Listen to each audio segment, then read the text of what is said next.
Tapi temanya susah dimengerti. Oh seperti itu. Oten, nggak ada unsur otennya gitu. Kata siapa nggak ada unsur otennya? Ini ilmu mantik ini. Iya, bagi Gimana? yang ngerti. Ilmu mantik.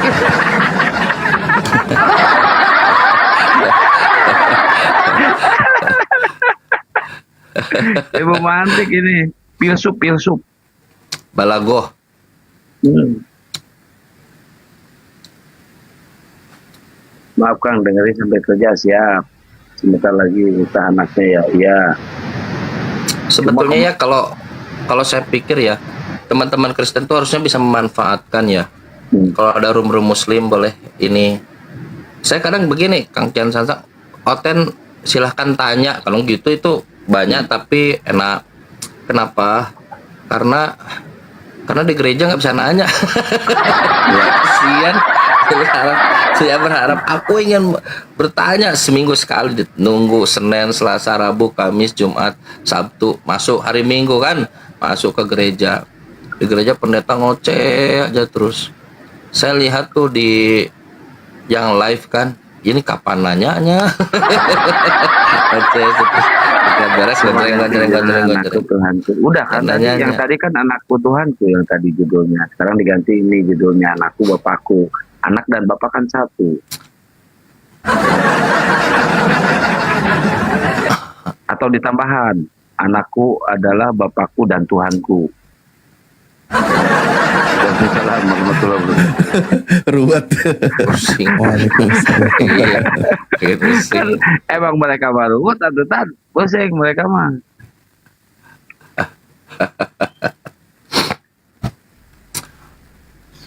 Teman-teman Kristen boleh silahkan naik untuk diskusi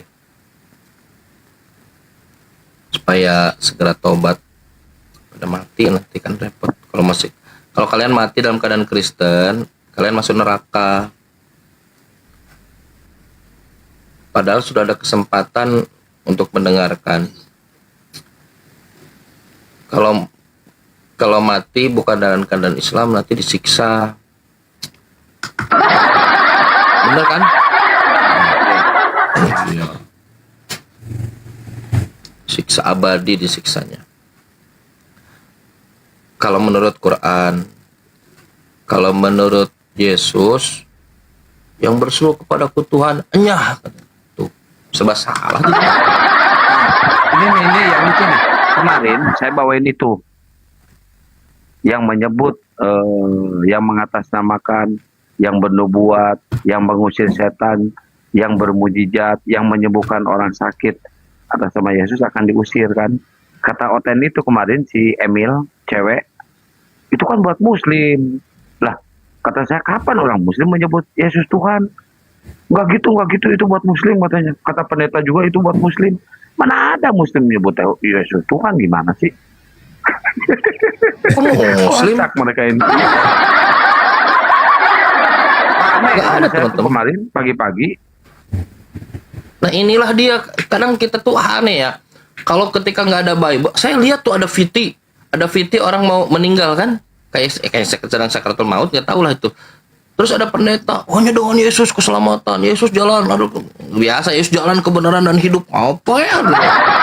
Begitu kan? Nggak baca, tapi ketika baca Bible tadi Matius 7 nomor 223, teksnya kan begini, yang berseru kepadaku Yesus Tuhan Tuhan, bernubuat dalam namaku Yesus, melakukan mukjizat dalam namaku Yesus, mengusir setan dalam namaku Yesus. Apa kata Yesus?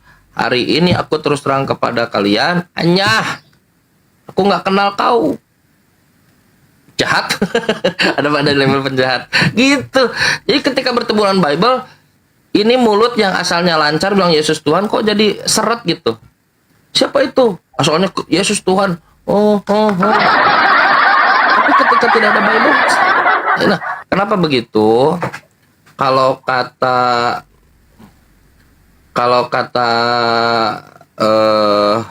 Edis, memang Bible itu tidak berkata Yesus ini Tuhan. Betul nggak Kang Gen Santang? Betul. Iya. Memang nggak ada. Kalau saya harus berkata menurut Bible, Yesus ini bukan Tuhan. kata Edis Dipi, ya masuk akal. Kalau mau tanya Yesus Tuhan, nyala dari hadapanku, kalian buat kejahatan. Itu sih kata Edis, saya tidak tahu juga. Teksnya teman-teman bisa cek Matius 7 22 23. Itu nasib orang-orang yang berseru kepada Yesus Tuhan.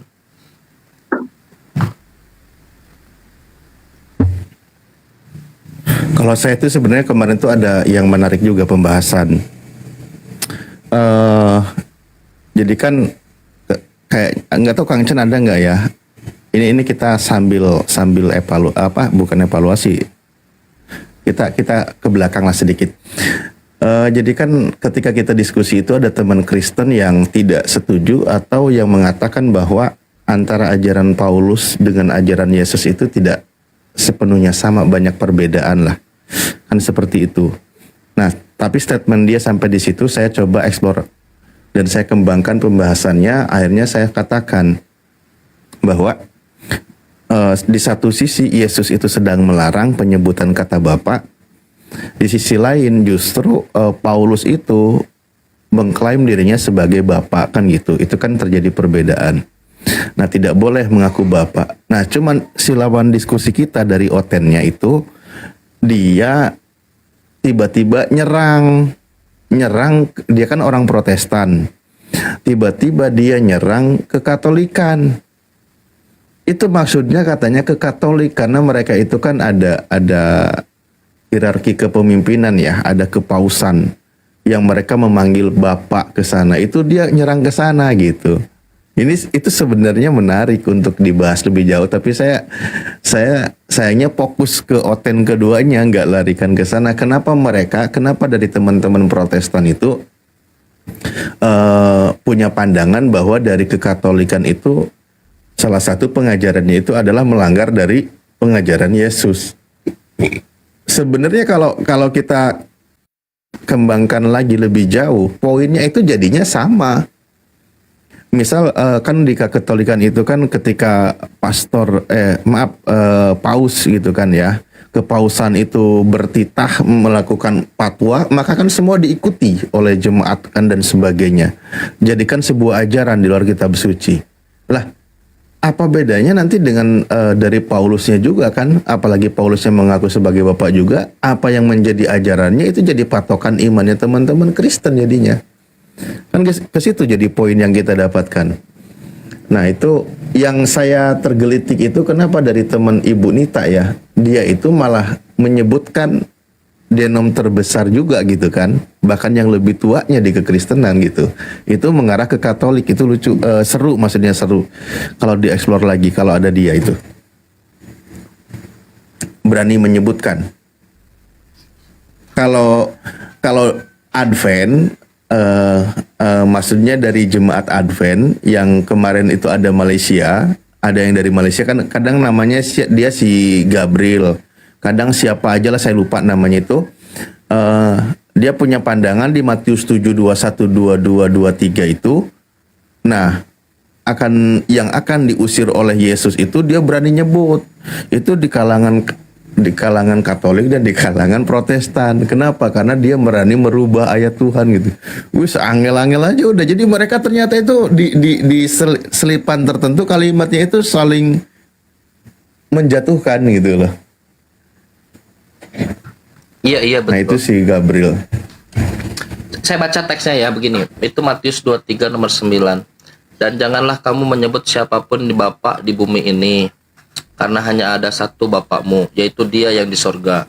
Jangan pula kamu disebut pemimpin, karena hanya satu pemimpinmu, yaitu Mesias.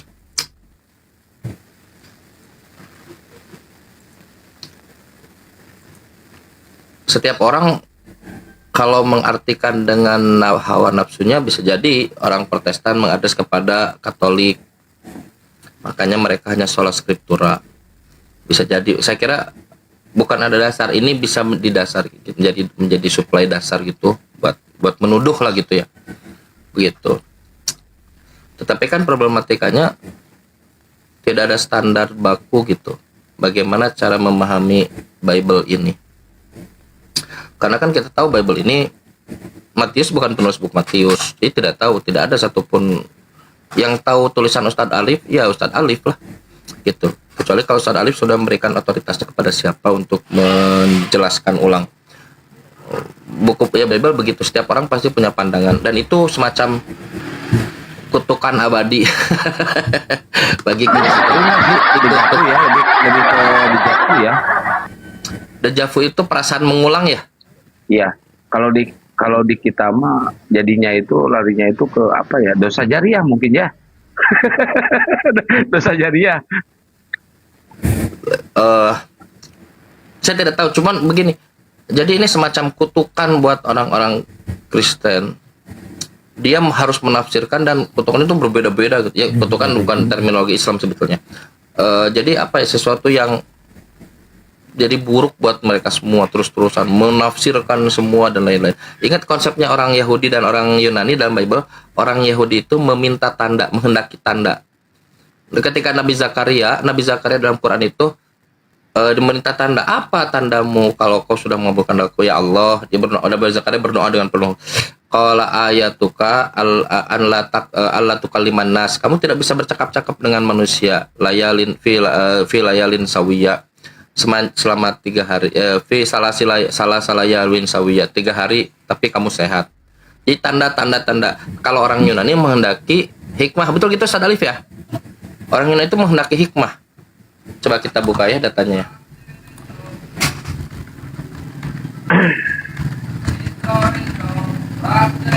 Jaringanku nggak bagus aduh, saya izin tutup kamera dulu.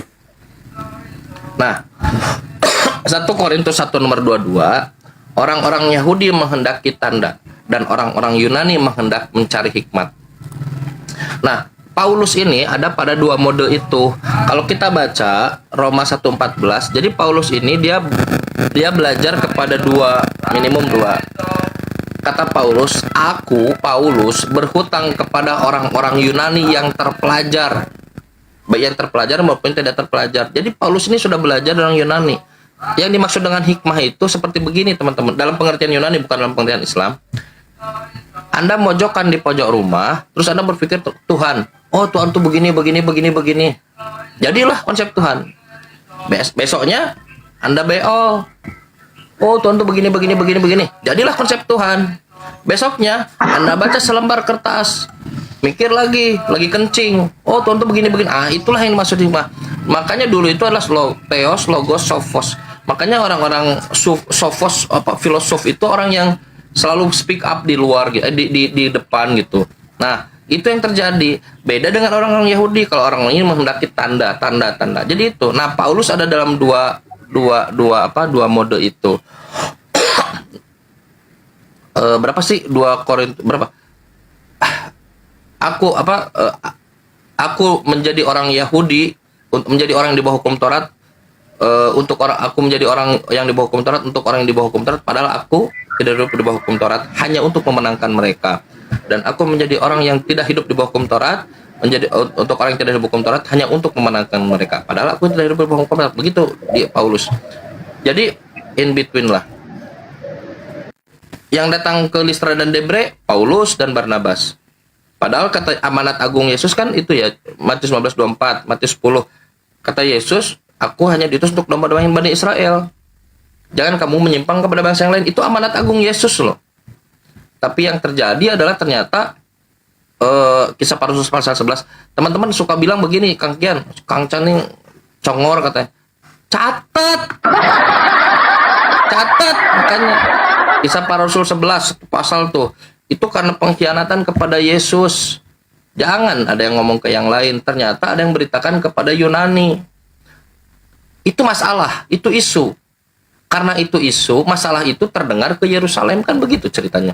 Terdengar ke Yerusalem, di Yerusalem diutuslah Barnabas. Barnabas ngambil Paulus, datang ke Tarsus. Jadi Paulus ini kalau dari secara historikal di Kisah Para Rasul itu dia connect. Makanya kalau kita lihat Kisah Para Rasul pasal 14 nomor 11, antara Paulus dan Barnabas itu yang lebih tinggi itu Barnabas. Orang-orang di sana melihat Paulus dan Barnabas itu melakukan mukjizat, maksudnya sesuatu yang hebat, terus khotbah dan lain-lain gitu. Maka berkata mereka, Barnabas itu adalah Zeus, Paulus itu adalah Hermes. Hermes itu di bawah Zeus. Zeus itu dewa. Nah, Jadi Yesus ini yang dijadikan dewa, dijadikan Tuhan tuh oleh Paulus, Roma 14 nomor 9. Supaya jadikan Lord.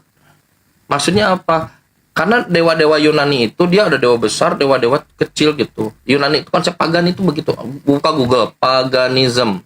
Orang yang meyakini banyak Tuhan dengan hierarkinya, ada dewa besar. Terakhir saya bilang, Tuhanmu yang mana? Tuhan huruf balok semua katanya. Huruf balok semua. Maksudnya dewa besar gitu. Dia cuman mengungkapkan dengan apa yang dia pahami gitu. Ada dewa besar, ada dewa-dewa kecil. Nah, Yesus ini ingin jadikan dewa kecil. Makanya Paulus di tengah-tengah kesemrawutannya, dia masih tetap mengatakan 1 Timotius 2 nomor 5, sebab Tuhan itu satu, kata Paulus, dan satu pula perantara Tuhan dan hambanya, yaitu manusia Kristus Yesus. Jadi Yesus itu 100% manusia, 0% Tuhan. Coba lihat 1 Timotius 2 nomor 10, 1 Timotius 2 nomor 5 kalau tidak salah. Coba lihat datanya. Nah, ada bagus tuh dari Ustadz Alwan dulu tuh. Ternyata orang-orang Yahudi itu defaultnya itu tidak mengatakan Tuhan itu Bapa. Orang kita kalau buka Jewish Encyclopedia, kita masukkan Son of God, anak Tuhan itu orang Yahudi tidak mengenal itu. Itu adalah semacam apa ya? Ajaran dari pagan yang bersenyawa karena bersentuhan dengan Yahudi, bersenyawa dengan Yahudi gitu. Dia ada semacam buku literatur lah gitu ya, literatur saya lupa. Tapi saya sempat screenshot gitu. Nah, literatur bahwa memang itu apa disebutnya ya? Jadi semacam syncretis atau apalah. Nah, kalaupun orang Yahudi mengatakan anak Tuhan, Son of God, nah itu bukan berarti Tuhan, tetapi orang-orang soleh. Nanti teman-teman bisa buka Jewish Encyclopedia, tulis aja situ Son of God. Dia ada kayak alfabet gitu kan. Son of God. Klik aja enter. Lalu kalau tidak itu pakai bahasa Inggris. Kalau misalnya diklik kanan translate, Anda akan menemukan orang-orang soleh. Dia bukan Tuhan. Malah kata Yesus itu, kalau kita lihat dari statement Yesus, Yohanes 10:34, kamu adalah Tuhan. Kamu bukan aku. Coba buka datanya. Seriusan. Kamu adalah Tuhan, bukan aku. Itu kata Yesus. Ya, izin Kang Chan. Penggembara rohani. Ustaz Alif aja, saya terlalu banyak ngomong juga nih. Penggembira rohani. Assalamualaikum warahmatullahi wabarakatuh. Si Imrul Suaranya. Waalaikumsalam warahmatullahi wabarakatuh. Imrul, gimana kabarnya? Sehat? Alhamdulillah sehat. Semoga sehat semua lah. Kita bisa gimana aja. Syaihuna Almuk. Ustaz Alif, alhamdulillah. Jangan ketawa Kang Chan. Enggak, kenapa senyum? Kamu karom, kata Ustaz Alif. Gue pikir oten, namanya oten-otenan. Aduh ya Allah. Enggak gini loh, biar kalau gini, kalau nggak ada oten-oten saya ke kandangnya oten. Ya kan? Janganlah, ngapain. Lebih baik di Komal Muslim. Kadang saya juga dulu gitu, ada oten baru buka Komal ngundang banyak itu aslinya datang ke di DM kan suka bergetar HP Harus gitu ada kan yang kalau dikorbankan. Kapika, assalamualaikum. Ya, Bang Imrus di share ke oten-oten, Bang Imrus dibantu Ya, ya, Pak. di share. Di share. Nggak apa-apa Imrus, jalan-jalan ke Oten harus ada yang dikorbankan. Lebih baik kita korbankan satu orang daripada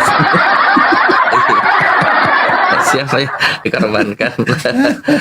Tapi nanti judulnya nggak dikorbankan karena kasih karunia Tuhan. Karena begitu besar. Tapi ini judul hasil saya meditasi ya. Dapat judul ini, anakku adalah bapakku. Nah nanti Salah, palsu itu dari Ustaz Alif itu tadi bohong tuh. itu yang hasil meditasi tadi. Nanti tinggal ditambahin, anakku adalah bapakku, Tuhanku juga. Meditasi. Anakku adalah bapakku dan Tuhanku. Itu tuh.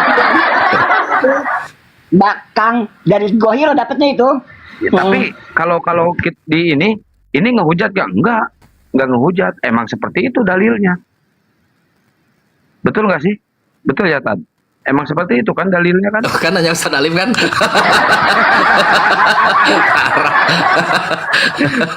Kita nggak boleh loh. Kita harus hati-hati bikin judul. Harus hati-hati loh. Soalnya apa? Kita jangan sampai menyinggung keimanan sebelah. Maksudnya nggak ada datanya ya, jangan sampai menghujat. Bikin judul kita harus hati-hati. Jangan seenaknya udah loh. Jadi nanti dia akan memahami. Ya, Itu kan juga sebuah tanda tanya. Makanya teman-teman Kristen itu kan kadang sering bilang bahwa Yesus itu adalah Bapa itu sendiri, terutama dari kalangan Oneness kan gitu. Yang disalib siapa? Bapa. Yang lahir siapa? Bapa. Kan ada tuh. Nah, yang anaknya Maria siapa? Yesus. Yesus itu siapa? Bapa. Berarti anaknya adalah bapaknya kan gitu. betul. Ya kalau memang bukan, ya berarti ya bukan, gitu aja. Kan kita lagi bertanya. Iya, betul. Setuju, Tad. Wah, kayak baru juga diomongin si Gabriel udah muncul, Tad. Gabriel Batistuta. Salam Gabriel. Gabriel ini Muslim atau Kristen? Kristen ya? Ah, Kristen kan? Oh, ya Ustaz. Ustaz Alif, silakan. Salam. Nah, Yang dari Malaysia itu Just- kan? Yang dari Malaysia itu kan ini? bukan kayaknya. Coba. Oh, bukan. Malaysia biasanya ada. Gaya bahasa kayak gini dari Malaysia. Oh, ini mah Oh, Kak bukan. Banang. Ya, nggak apa-apa. Tarutung. Betul. Nah, ada bisa gabrol ya malah. Nah, ini Iya, temanya nih. Anakku adalah bapakku. Gabriel. Oh. Iya. Anakku adalah bapakku. Ah, ini hayalan ajanya ini. Nah, berarti nggak setuju, Nggak ya setuju. kan? Artinya hayalan Ustaz Alif Sebentar. aja. Sebentar dulu bang. Kalau nggak setuju,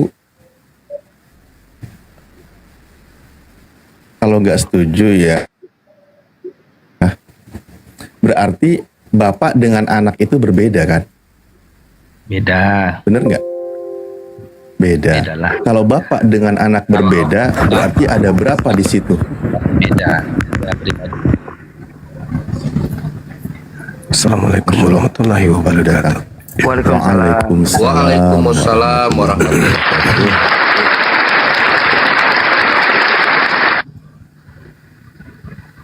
Nanti guru kami lanjut. Ya, Jin sebentar, Saya mau pengen kamu nyimak. jawabkan. lanjut Dinda. Siap guru dah. Saya pengen nyimak Wah, harus nanti.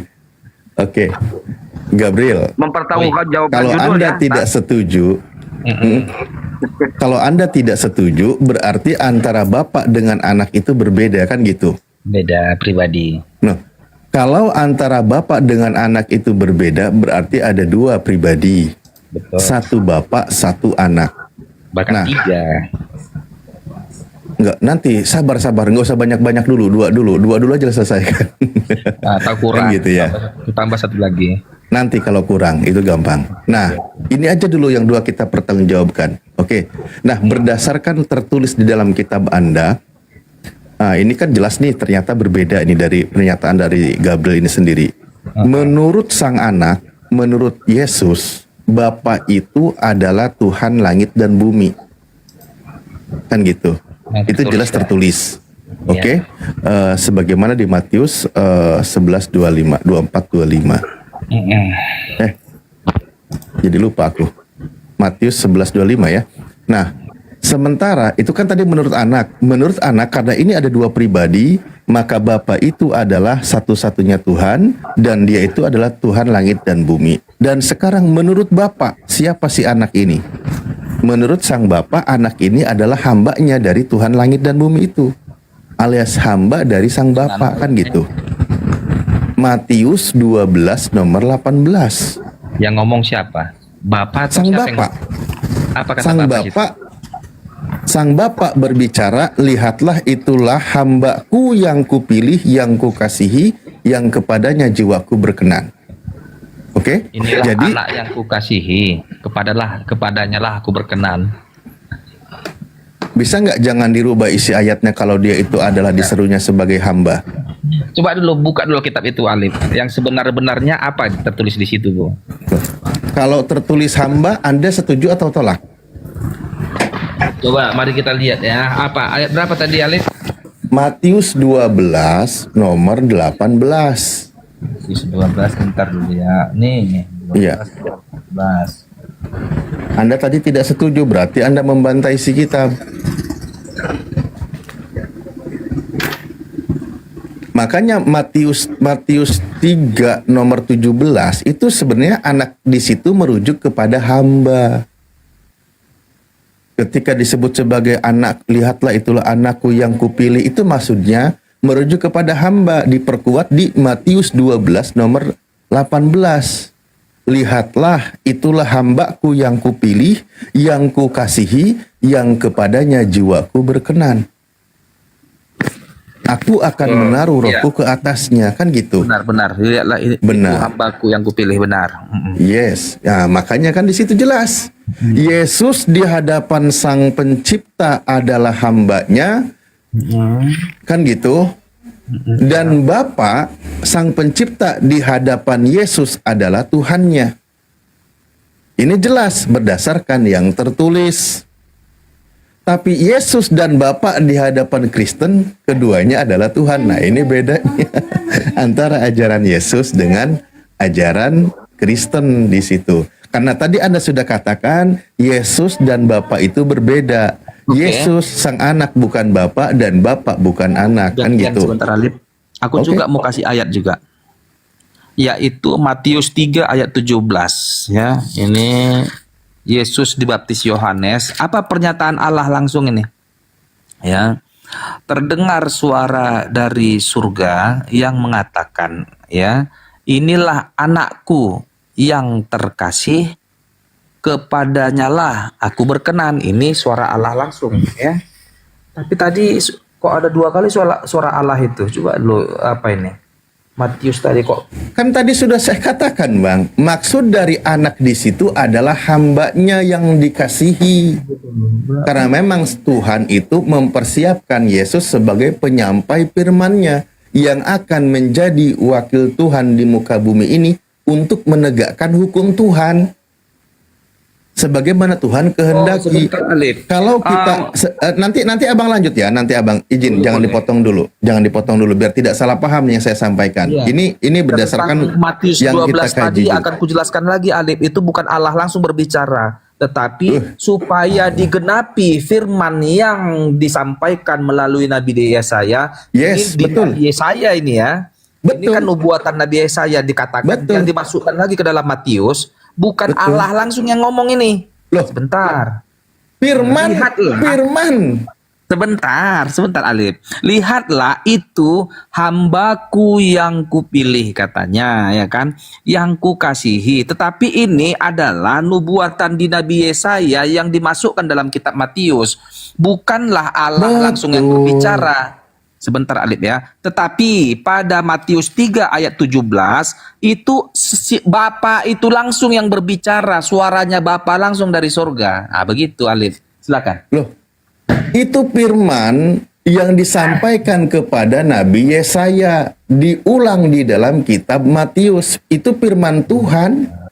Makanya Anda lihat di nomor 15 perikop awal, di situ dikatakan Yesus hamba Tuhan. LAI saja Di situ berani ada mencetak seperti itu. Nah, di sini sudah kita ketahui bahwa Nabi Yesaya, sekiranya kalian kaitkan bahwa nubuatan Nabi Yesaya untuk Yesus, artinya Nabi Yesaya menubuatkan berdasarkan firman Tuhan yang akan datang itu hamba Tuhan, bukan sebagai Tuhan. Di situ poin yang mesti kita dapat. Jangan kau paksakan kalau dia hamba Tuhan maka dia tidak boleh jadi Tuhan. Itu kan pemaksa, kau perkosa. Kau perkosa kita orang. Gimana sih? Ini gimana kau ini akal sehatnya? Kalau Hamba, dia hamba Tuhan maka dia yang tidak boleh lagi sebagai Tuhan. Kan itu menurutmu kau perkosa kita orang. justru kalau Anda katakan hamba itu adalah Tuhan, itu melawan akal sehat. akal sehatmu Yesus yang pernah tidak- berkata, Yesus berkata di Yohanes 13 nomor 16, seorang hamba Akalmu tidak yang lebih nggak sampai tinggi menerima daripada itu. Bukan akal Loh. kami sampai, akal kami menerimanya. Akalmu nggak Oke, sampai, salah. kalau begitu saya tanya ke Anda. Di situ Yesus sebagai hamba Tuhan, oke? Ada kalimat hamba Tuhan. Pertanyaan saya, yang hamba siapa, yang Tuhan siapa? Yang hamba itu Yesus. Yang Tuhan? Yang Tuhan tuh Bapa, Yesus pun Tuhan Ya juga. itu kan. Yesus hamba di situ kok Yesus Tuhan juga gimana sih? Kan Yesus sebagai manusia dan sebagai Allah. borongan. Lu jangan ngelawak kawan, jangan ngelawak. Dengar, jangan kau yang ngelawak. Justru Anda kau memperkosa paksakan. bahasa di sini. Biar aku kasih biar Pelan-pelan. tambahi kau lagi ya. Yesus Nggak, itu coba pelan-pelan Tuhan. dulu, pelan-pelan dulu, Yesus itu pelan-pelan. hamba. Yesus itu tukang kayu, Yesus itu guru. Banyak lagi. Bapaknya yang tukang kayu, Yesus anak dari tukang kayu. Dia pun coba. bantu di masa 12 tahun pun dia ngebantu bapaknya itu. Iya, jangan digeser ke mana-mana. Pelan-pelan. Yesus hamba Tuhan. Betul, Oke? Yesus hamba Tuhan. Ada Yesus- hamba, ada Tuhan. Sebentar, Betul. sebentar, pelan-pelan. Tolong jangan kau dobrak bahasa Indonesia yang baik dan benar. Ada Bukan. hamba, ada Tuhan. Pertanyaan oke. saya, siapa yang hamba dan siapa yang Tuhan? Kalau dalam situ memang dikatakan Tuhan itu Bapa, Yesus, tapi Yesus pun adalah Tuhan juga.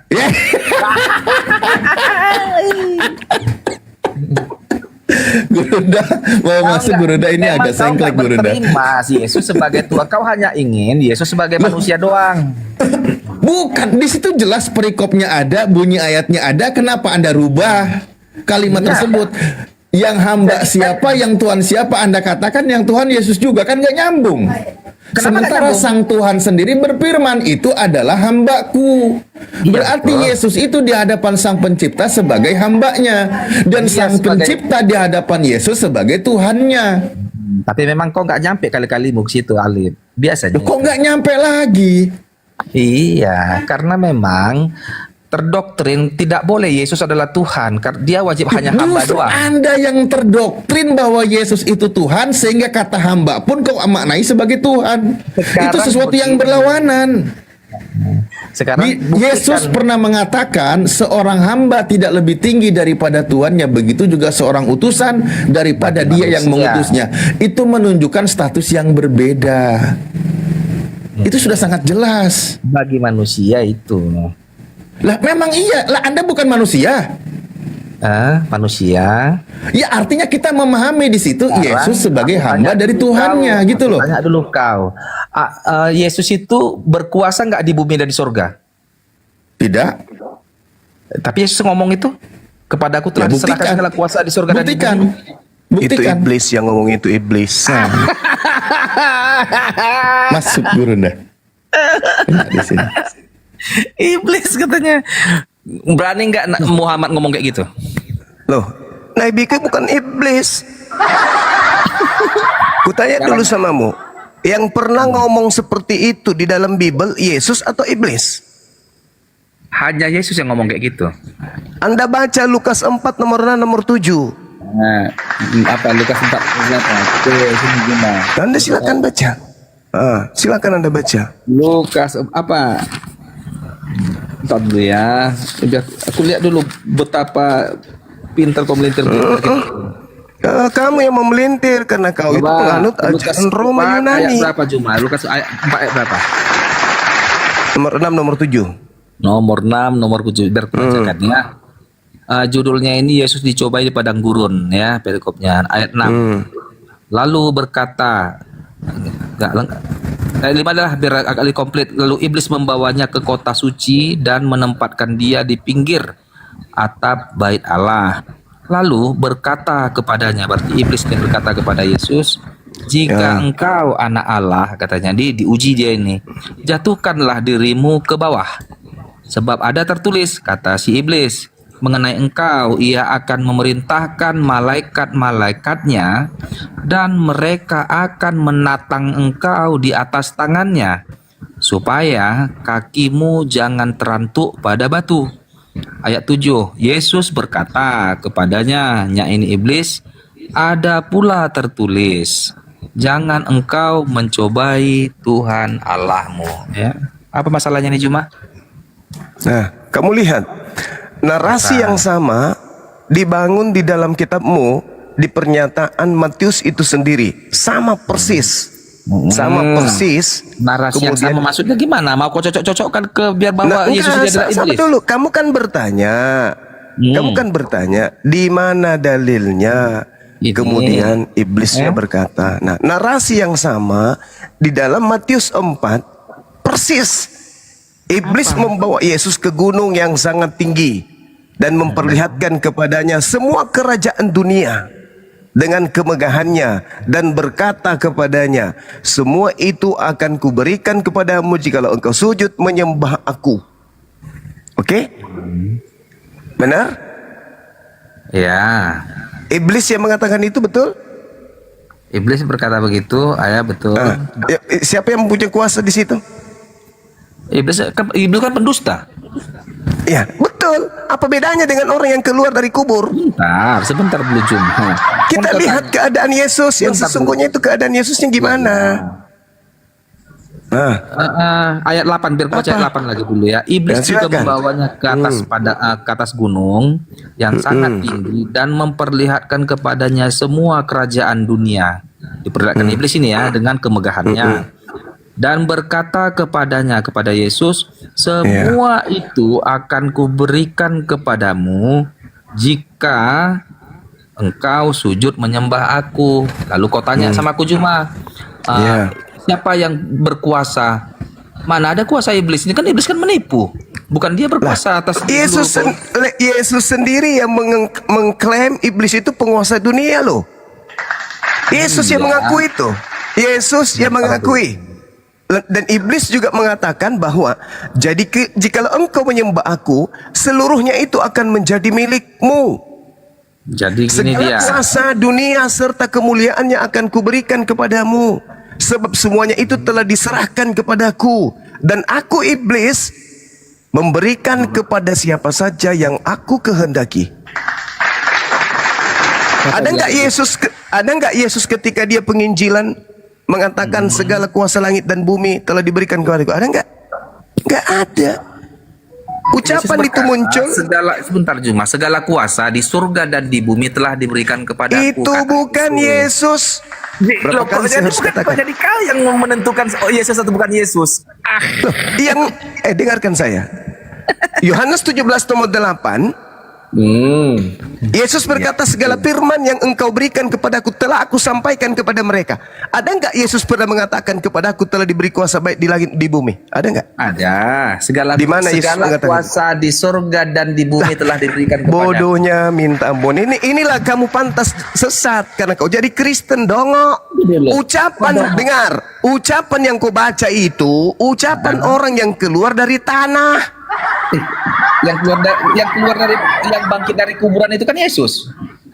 Itu menurut yang keluar dari kubur. Yesus itu. Sekarang yang keluar Itu dari kubur menurutmu. Tapi Nah, menurut Yesus, waspadalah kepada setan yang datang kepadaku, kepada kalian memakai namaku dan berkata, akulah Kristus. Lalu kita Sekarang begini. Ketika Yesus belum disalib, belum ada tragedi penyaliban, Yesus sudah mengatakan, segala firman yang engkau berikan kepadaku telah aku sampaikan. Ini belum penyaliban. Nah, artinya sebelum penyaliban terjadi, segala firman Yesus sudah sampaikan atau masih ada yang belum Yesus sampaikan? sudah disampaikan, yang tertulis kan sudah disampaikan. Nah, sudah disampaikan. Ada nggak ucapan kepadaku telah diberikan kuasa lain di bumi? Setelah kebangkitannya dia mengatakan begitu. Itu Yesus mengatakan segala firman telah aku sampaikan. Berarti nggak ada lagi firman setelah itu. Oh salah. Wah, nggak begitu maknanya. Ayo. Kau bantah Yohanes 17:8. Jadi kau kan mengkunci-kunci seolah-olah Yesus tidak ada yang lagi. mengunci bukan saya. Yang mengunci Yesus bukan saya. Segala firman yang engkau berikan kepadaku telah aku sampaikan kepada mereka. Dan mereka telah menerimanya. Dan mereka percaya bahwa engkaulah yang telah mengutus aku. Ayo. Sekarang kau kan mengatakan yang bangkit dari kubur itu iblis. Kan ininya masalahnya. Jelas. Tunggu, jangan ke situ dulu. Kau baca Yohanes 17:8. Masihkah ada firman yang Yesus belum sampaikan? Oke, aku tanya dulu kok. Apakah yang bangkit dari kubur itu hantu? Saya ulang pertanyaan saya. Apakah masih ada firman yang belum Yesus sampaikan? Kalau yang pernyataannya itu katanya sudah disampaikan firman itu. Sudah disampaikan. Ada nggak Yesus mengatakan kepada aku telah diberi kuasa baik langit maupun di bumi? Adakah Yesus mengatakan tidak ada lagi kusampaikan firman ini terakhir kali Segala firman Sekarang yang engkau gini. berikan kepadaku telah aku sampaikan. Iya. Apakah masih ada firman yang belum aku sampaikan? Bisa saja ada lagi yang mau disampaikan. Itu menurutmu karena kau Kristen, penyembah setan. Wajar Kan kau kau ngomong tanya gitu. sama aku. Yesus berkata, segala Kata firman kebajikan. yang engkau berikan kepadaku telah aku sampaikan semuanya. Dan setelah mereka menerimanya, mereka melantik aku menjadi utusanmu. Gimana katanya? Maka dia mengatakan, hidup kekal itu adalah mengenal aku sebagai utusanmu. Masih ada nggak firman yang belum disampaikan Yesus? Bisa, masih ada. Dari mana dalilnya? Coba kau bantai itu ucapan Yesus. Ayo. Pada akhirnya kan Yesus bangkit dari kematian. Inilah kamu karena kau Kristen. Kau Jadi menerima maksudnya kan- ajaran yang muncul belakangan setelah Yesus tak ada di bumi. Bukan. Yesus setelah kebangkitannya ada Tidak lagi amanat ada lagi firman. amanat tidak agung ada itu. lagi. Amanat Itu agung. bukan firman ucapan Yesus. Kan udah aku bilang samamu. Masih ucapan siapa ada itu? tidak ucapan Yesus yang belum disampaikan menurut Yesus? Kok menurut Yesus? Yesus bangkit dari kematian. Saya tidak peduli mau setan ke yang bangkit, mau apapun yang bangkit. Yang saya tanya, masih ada nggak firman yang Yesus belum sampaikan? Ada disampaikannya setelah dia bangkit. Saya tidak tanya konsep Kristen laknatullah. Yang saya tanya konsep Yesus. Masih ada nggak firman yang Yesus belum sampaikan? Ada. Mana ucapan Yesus yang membantah ucapannya? Mana? Mana? Ya, Yesus setelah dia bangkit kan katanya kepadaku telah diserahkan Lah segala itu kuasa. karena kamu Kristen Tuyul, kamu Kristen. Jangan kau bawa konsep Kristenmu dulu. Kita Jadi- dudukkan perkara Yesus dulu, Bung. Yesus mengatakan segala firman yang engkau berikan kepadaku telah aku sampaikan kepada mereka. Mereka ini siapa? Kepada orang Yahudi, Yahudi. Kamu sendiri siapa? orang Kristen. Nah, wajar kau menambahkan karena kau pengikut Kristus palsu. Wajar. Dari mana kau tahu ada Kristus palsu? Pandai-pandaian kau. Yang keluar dari kubur itu yang mengucapkan kalimat-kalimat yang tidak pernah Yesus sampaikan itulah si palsu. Jadi siapa Pakai yang otak keluar? enggak kamu?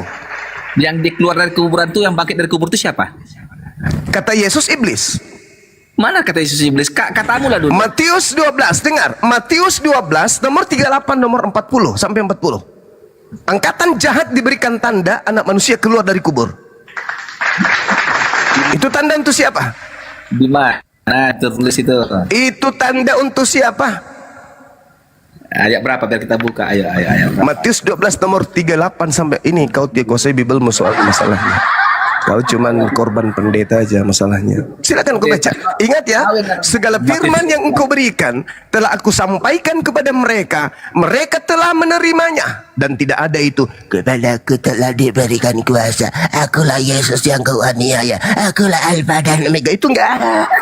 Itu iblis yang muncul belakangan mensusupi ajaran Yesus, mengatasnamakan Yesus. Ingat nasihat Yesus.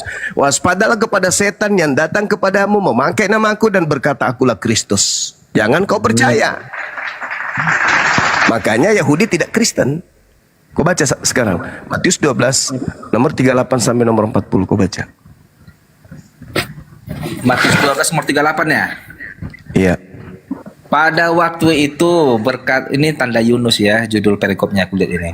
Pada Ya. waktu itu berkatalah beberapa ahli Taurat dan orang Farisi kepada Yesus, tanda petik 2, Guru, kami ingin melihat suatu tanda dari engkau, katanya. Jawab Yesus kepada mereka, generasi yang jahat dan tidak setia ini, maksudnya itu kepada orang Yahudi itunya itu, yang jahat dan yang tidak setia ini menuntut suatu tanda, katanya kan, tetapi kepada mereka, maksudnya kepada orang Yahudi yang menuntut tanda tadi, Yes, tidak yang akan mendirikan Kristen. Sebentar dulu. Menuntut suatu tanda, tetapi kepada mereka, kepada orang Yahudi itu yang menuntut tanda tadi, tidak akan diberikan tanda selain tanda Nabi Yunus. Kata Yesus ini 40. Sebab seperti Yunus tinggal dalam perut ikan besar 3 hari 3 malam, demikian juga anak manusia, artinya Yunus ini mati. Sebentar, demikian juga anak manusia akan tinggal dalam rahim bumi 3 hari 3 malam. Mengenai kematiannya ini 3 hari 3 malam itu. Jadi Pertanyaan saya itu tanda untuk siapa? tanda itu untuk orang Yahudi itu. Nah, angkatan jahat atau angkatan benar? Orang Yahudi ini angkatan jahat yang tidak percaya kepada Angkatan Yesus. jahat. Berarti Yesus memberikan tanda kepada angkatan jahat, anak manusia keluar dari mana? Bentar, anak manusia ini akan tinggal dalam perut bumi 3 hari 3 malam. Hari ketiga keluar nggak dari perut bumi? Hari ketiga ini Keluar nggak? Keluar nggak? itu di Atau Lukas, lanjut ke hari keempat? Markus Keluar 11. tidak? Atau dia masih tinggal sampai hari keempat? Keluar Kan dikatakan hanya 3 hari 3 malam dia dalam Iya, perut bumi. berarti hari ketiga keluar nggak dari kubur? Maka di hari ketiga dia bangkit dari kematiannya. Nah, itu tanda untuk siapa? Tanda bagi orang Yahudi agar mereka tahu bahwa Yesus itu Itu adalah tanda untuk siapa? tanda untuk siapa? Untuk orang Yahudi. Tanda angkatan jahat atau apa? Tanda bagi mereka bahwa Yesus itu akan bangkit pada hari yang ketiga. Nah, itu tanda untuk angkatan jahat atau angkatan benar? Tanda untuk angkatan jahat lah si Yahudi itu yang nggak percaya ini. Sekarang Kristen percaya nggak kebangkitan hari ketiga? Percaya. Itu tanda untuk siapa? Tanda kok bodoh kali kau. Kau yang goblok. Kau yang Itu bodoh. Kau yang goblok. Kau yang talal. Bangkit dari kubur hari ketiga itu tanda untuk angkatan jahat. Kau imani nggak itu? Tanda itu? Dia memang untuk orang Yahudi itu biar kau tahu bahwa aku ini bangkit pada hari Iya, yang ketiga. saya tanya samamu, tolol, dongok, bodoh. Itu tanda untuk angkatan jahat dari kalangan Yahudi atau untuk angkatan benar dari kalangan Yahudi? Aku tanya dulu kau. Untuk apa hubungannya? Bodoh kali kau. Kau yang goblok. Sekarang Sudah kau peristiwa baca dalilnya, kau eja lagi kayak anak TK. bodoh Dan kan angkatan jahat ini minta satu tanda dan tidak diberikan satu tanda selain tanda Yunus, sebab Yunus 3 hari 3 malam. Demikian juga anak manusia 3 hari 3 malam. Itu tanda untuk siapa, tolol? untuk angkatan jahat bodoh. Nah, kenapa Kristen percaya dengan angkatan jahat? Kok kau kata Kristen percaya dengan Memang kau bodoh, makanya kau jadi Kristen. Maka Kami pantas Kristen. Al-Quran mengatakan itu. Wa farikan haqqad dalalah alaihimud dalalah. Maka pantaslah sebagian anak keturunan Adam itu sesat karena bodoh bahlul, tidak menggunakan otak. Sudah pakai bahasa Indonesia kitabmu, masih juga kau tidak mengerti kitab kau itu sudah bahasa Indonesia. Betapa bodohnya kau jadi manusia. kami peristiwa itu terjadi. Terjadi atau tidak peristiwa itu? Peristiwa itu terjadi enggak? Terjadi. Nah, Bagus. sekarang murid-murid yang angkatan benar percaya nggak, Tuyul, kejadian itu? Percaya Sekarang nggak? peristiwa nubuatan itu Ku terjadi tanya kan? lagi sekali lagi samamu, percaya nggak angkatan benar? Percaya tidak ke-11 muridnya tentang kebangkitan itu? Percaya nggak? Ya percayalah. Nenekmu kiper. Kau baca Lukas 24 mulai dari data nomor 9 sampai 12. Murid-murid yang ke-11 orang tidak percaya, Tuyul. Inilah kalau kau makan duri ikan asin ya. Nah, Yang inilah bodoh. kalau kamu itu selalu makan apa yang keluar dari pantatnya pendetamu. Bukan yang keluar dari otak, dari pantat yang kau makan. Kau baca Lukas 24 nomor 9 sampai nomor 12. Kau baca sekarang. Baca. Apakah ke-11 murid Yesus percaya atau tidak?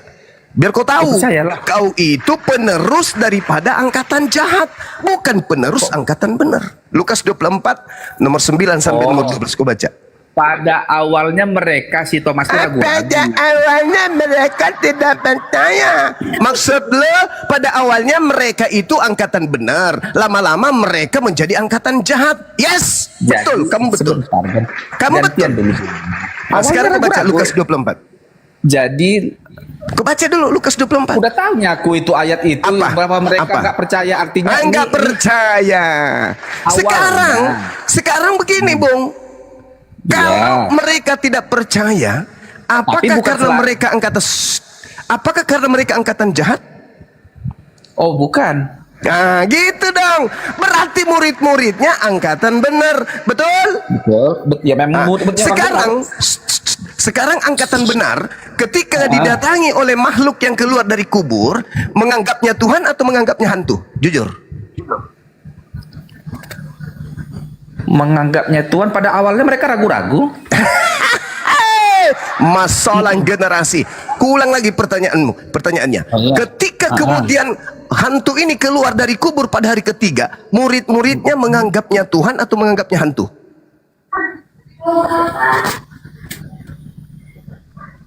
Kalau awalnya mereka menganggap itu apakah benar ini Yesus atau tidak, itunya itu. Menganggapnya apa? Mereka menganggapnya apa? Mereka menganggap apa? Mereka itu tahu itu Yesus, tapi mereka masih ragu. Apa betul ini Yesus atau tidak? Ketepak. Tidak masalah. Mereka menganggapnya Tuhan atau menganggapnya hantu? Menganggapnya Tuhan, tapi walaupun ragu-ragu. Inilah Al-Quran, saya mengatakan yukhadi'una Allah walladina amanu. Kau tahu nggak apa sebabnya Al-Quran saya diwahyukan? Untuk meluruskan dan memberi peringatan kepada kalian yang tidak menggunakan otak.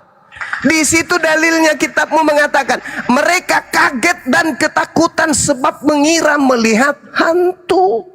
Betul. Kenapa tadi kau nak mau mengatakan itu?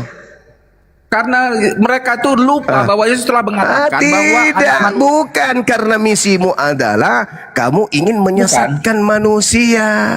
Al-Quran saya mengatakan itu. Wa ikhwanuhum yamuddunahum fil ghayyi tsumma la yuqsirun. Teman-teman mereka orang-orang kafir membantu iblis di dalam menyesatkan manusia dan mereka tidak henti-hentinya menyesatkan. Kamu tidak mau menyebut hantu itu. Kenapa? Kamu ingin menggiring manusia untuk percaya Yesus itu Tuhan. awalnya Kamu itu perpanjangan tangan setan. Dalilnya jelas mengatakan mereka kaget dan ketakutan sebab mengira melihat hantu. Pret. Emang iya? Nah, kenapa kau tidak mengatakan tadi? Berapa kali saya ulang samamu? Mereka mengira hantu atau mengira Tuhan? Apa jawabanmu? Mengira Tuhan. Inilah yang Al-Quran saya katakan. Saudaranya setan itu adalah orang kafir. Mereka senantiasa membantu setan untuk menyesatkan manusia agar durhaka kepada Tuhan pencipta langit dan bumi. Iya, Itulah kamu. Kan pada akhir gantian dulu. Kan pada akhirnya Yesus membuktikan bahwa dia adalah tidak hantu. Dia membuktikan dirinya tidak hantu, tetapi membuktikan dirinya apa? Tuhan atau manusia? Membuktikan dirinya Tuhan. Nenekmu kiper. Yesus membuktikan dirinya bukan hantu, aku manusia. Lihatlah aku, rabalah aku, inilah tanganku, inilah kakiku. Ada apa dengan kalian? Adakah di antara kalian yang memiliki makanan? Dikasih ikan goreng. Dia makan ikan goreng untuk membuktikan dia bukan hantu atau dia Tuhan? Dia membuktikan bahwa dia itu adalah seperti Yesus yang kemarin itu, seperti dia itu adanya. Wa ikhwanuhum yamuddunahum fil ghayyi tsumma la yuqsirun. Orang-orang kafir itu pembantu setan di dalam menyesatkan manusia. Itu fakta, itu real. Yesus kemudian mengatakan, inilah tanganku, inilah kakiku, ada apa dengan kamu? Rabalah aku. Pertanyaan saya, Yesus minta diraba supaya membuktikan dirinya hantu atau membuktikan dirinya Tuhan atau membuktikan dirinya manusia? Jawab. Dia membuktikan bahwa dia manusia, ada daging dan tulang. Nah, pintar. Berarti tidak ada unsur pada pengajaran tersebut. Yesus mengatakan aku Tuhan. Lalu siapa yang menjadikan dia Tuhan? Kamu mau tahu? Ya memang dia Tuhan. Nah, inilah kau. Karena kau Kristen. Makanya kau katakan begitu. Mau kau tahu kenapa kau menganggapnya Tuhan? Ya karena dia membuktikan dia Tuhan. Nah, mana buktinya dia Tuhan? Dia bangkit dari kematiannya, dia membangkitkan orang mati, dia bangkit sendiri dari kematiannya. Izinkan saya tertawa dulu. Betapa dongoknya dan bahlulnya kau. Yesus mengatakan segala mukjizat, segala pekerjaan yang aku kerjakan, pekerjaan itu untuk membuktikan dan mensaksikan aku ini rasul utusan Tuhan. Ayo, Yohanes 5 nomor 36. Betapa bodohnya kau jadi manusia. Kamu gak malu? Hah? Al-Quran saya datang meluruskan manusia-manusia kucluk, koplak, tuyul, cuplis kayak kau ini. Wa ikhwanuhum yamuddunahum fil ghayyi tsumma la yukassirun. Sampaikan kepada mereka wahai Nabiku Muhammad bahwa mereka itu adalah tangan kanan setan untuk menyesatkan anak keturunan Adam agar mereka menyertai iblis masuk ke dalam api neraka jahanam. Ada hal apa kau mengatakan dia Tuhan sementara Yesus menamatkan ajarannya?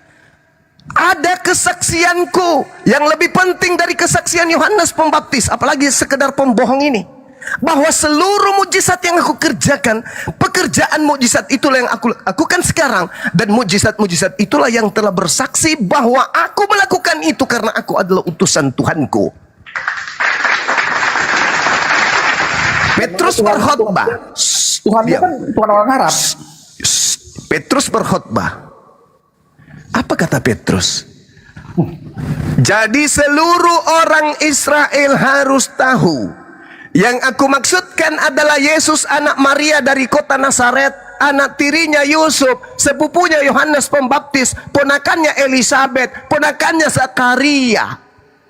Bahwa Yesus telah ditentukan oleh Tuhan pencipta langit dan bumi untuk membuktikan, melakukan tanda-tanda, dahsyat, mujizat, kekuatan-kekuatan yang dilakukan oleh Tuhan pencipta langit dan bumi melalui perantaraan Yesus yang lemah di tengah-tengah kamu.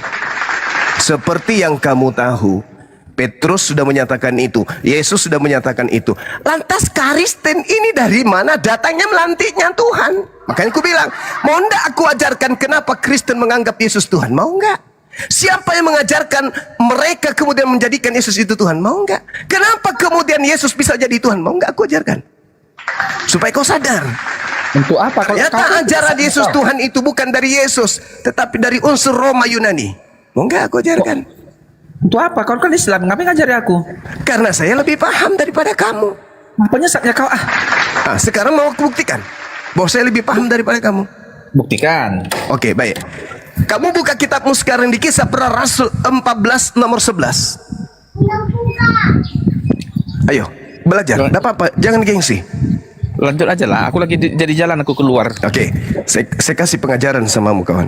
Di dalam kitabmu Kisah Para Rasul 14 nomor 11, Paulus itu dianggap dewa Theos, dianggap dewa Hermes. Begitu juga Barnabas dianggap dewa Zeus. Betul? Iya, Betul? bagi orang Yunani. Dalam penginjilannya Oke. dianggap dewa itu. Ya, nah dewa yang dimaksud di sini siapa? Dewa-dewa mereka yang turun ke dunia dianggap Dewa orang- mereka sebut dengan gelar apa? dewa dianggap mereka ya bisa jadi Theos atau Theos, Yod-Heh-Vav-Veh? Theos itu. Theos, pintar kali. Wah, keren, tepuk tangan. Oke. Nah, sekarang ketika Anda memahami bahwasanya Kisah Rasul 14 nomor 11 nomor 12, ternyata orang yang datang dengan mukjizat-mukjizat sakti seperti yang dipraktekkan oleh Paulus, bagi mereka itu adalah dewa Hermes, bagi mereka itu adalah Zeus. Betul? Bagi orang ya Yunani itu benar, dipikirnya itu si Paulus Oke. itu dewa. Bagi orang Roma juga betul? Kalau bagi orang Roma aku kurang tahu, tapi bagi orang Yunani di Galatia Ye, orang Roma itu penyembah Hercules, Zeus, penyembah dewa Salah. Horus. Apa konsep tuh mereka dewa- kemudian? dewa Jupiter, Tunggu. Jupiter Hermes. Itu orang Roma. Tunggu. Kalau Romawi Zeus orang sebelum Yunani. iya, tak pahami.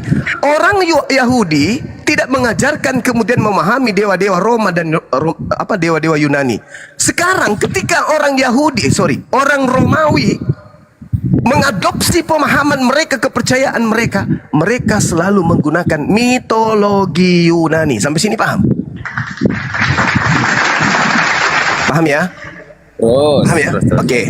Ketika Paulus datang, ketika Barnabas datang, pandangan orang-orang Roma Yunani, dia ini Theos, dewa yang nuzul menjadi manusia. Betul? Si Paulus ya. Yes, Bukan Yesus. betul? Ya Betul?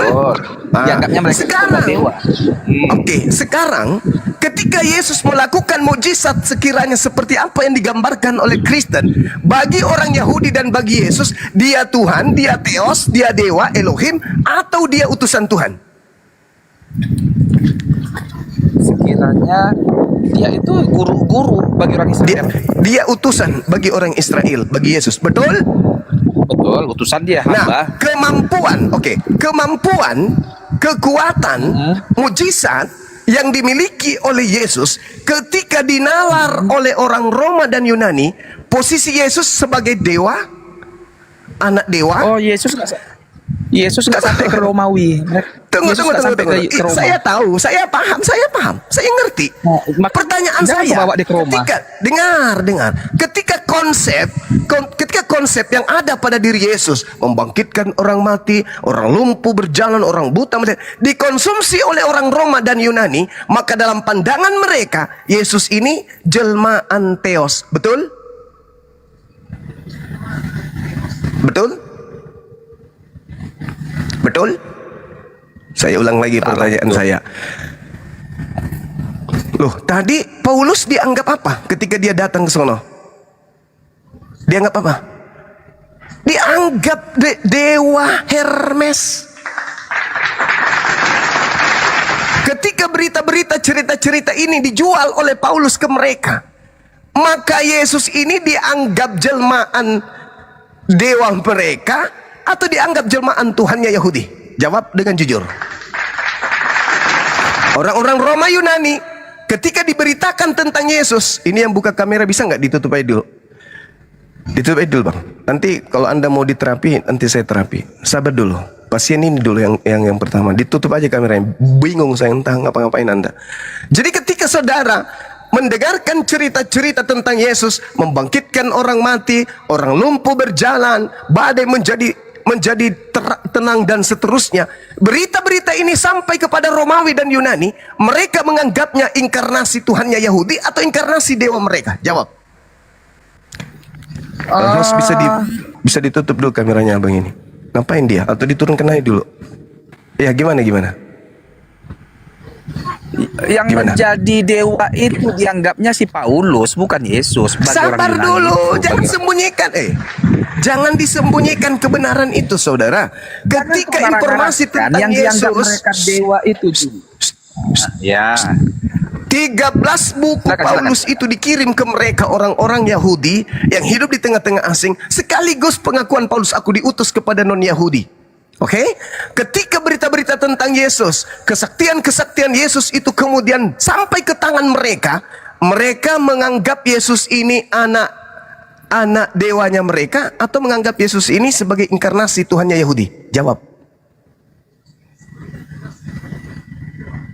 Paulus berkata kepada mereka, Yesus yang kuberitakan ini ada lebih tinggi daripada dewa-dewamu itu. Saya ulang lagi. Ketika Coba. pemberitaan tentang Yesus ini sampai di tengah-tengah mereka penganut agama pagan Roma Yunani, Yesus diberitakan oleh Paulus, mereka menganggap Paulus ini memberitakan tentang dewa mereka, atau Paulus memberitakan tentang Tuhannya Yahudi yang datang kepada mereka. Memberitakan Tuhannya Yahudi, bukan memberitakan dewa Sejak mereka. kapan orang Roma Yunani tunduk kepada Tuhannya Yahudi? Sejak kapan Romawi Yunani tunduk kepada Torah? Kutanya dulu, sejak kapan? Tidak pernah mereka tunduk itu pada Tidak Torah. pernah. Berarti yang Paulus ajarkan ini adalah menyeret kembali kisah-kisah sejarah yang sudah mendarah daging terhadap Roma Yunani, sehingga Paulus membersihkan mereka dari ajaran Torah, tidak memberikan dan tidak memberatkan mereka menjalankan hukum Taurat. Betul? Salah lah. Paulus memberikan mereka supaya melakukan hukum Taurat? Paulus memberitakan Yesus dengan Bukankah segala- Paulus sudah mengatakan, kalau kau sunatkan dirimu, dewamu yang bernama Kristus itu tidak berguna bagimu? Betul? Kalau kau mengharamkan dirimu makan babi, maka sungguh engkau tidak akan pernah mendapatkan kebenaran dari hukum Tuhan. Betul?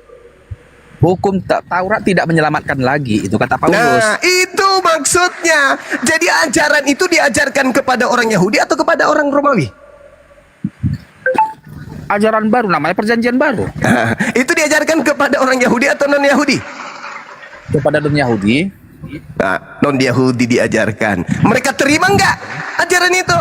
Terima. Terus Yesus dianggapnya siapa? Tuhannya Yahudi atau dewa nenek moyang mereka? Ya Tuhannya si Paulus. Tuhannya siapa yang mereka ajarkan kemudian? Tuhannya orangnya Romawi, sabar. Tuhannya orang Yahudi yang dijual Yesus, Paulus, atau Tuhan nenek moyang mereka yang turun ke bumi bernama Kristus? Kau salah, Yahudi nggak mengakui Yesus Tuhan. Saya ulang lagi pertanyaan saya. Saya ulang. Orang-orang Roma yang pertama kali mendirikan agama Katolik ini menganggap yang mereka sembah bernama Kristus itu inkarnasi dari Theos, dewa moyang mereka, atau Kristus anak Maria yang adalah orang Yahudi. Kristus anak Maria yang adalah anak Yahudi. Ada nggak orang Roma mau menyembah orang Yahudi? Karena dilihatnya mujizat itu jadi mau percaya.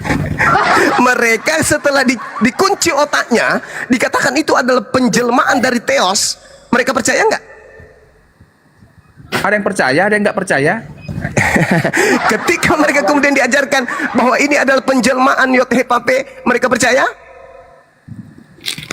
Sebagian percaya, sebagian nggak Tidak percaya. ada percaya. Orang-orang Roma tidak ikut tunduk kepada aturan Yahudi. Ingat, Herodes, kemudian Pilatus hidup di kalangan orang-orang Yahudi, malah menjajah, bukannya tunduk kepada Tuhan mereka. Tapi ketika Mereka nggak kemudian percaya. pengajaran Herodes nggak tentang percaya. Theos, ketika pengajaran Pilatus tentang nggak Theos percaya.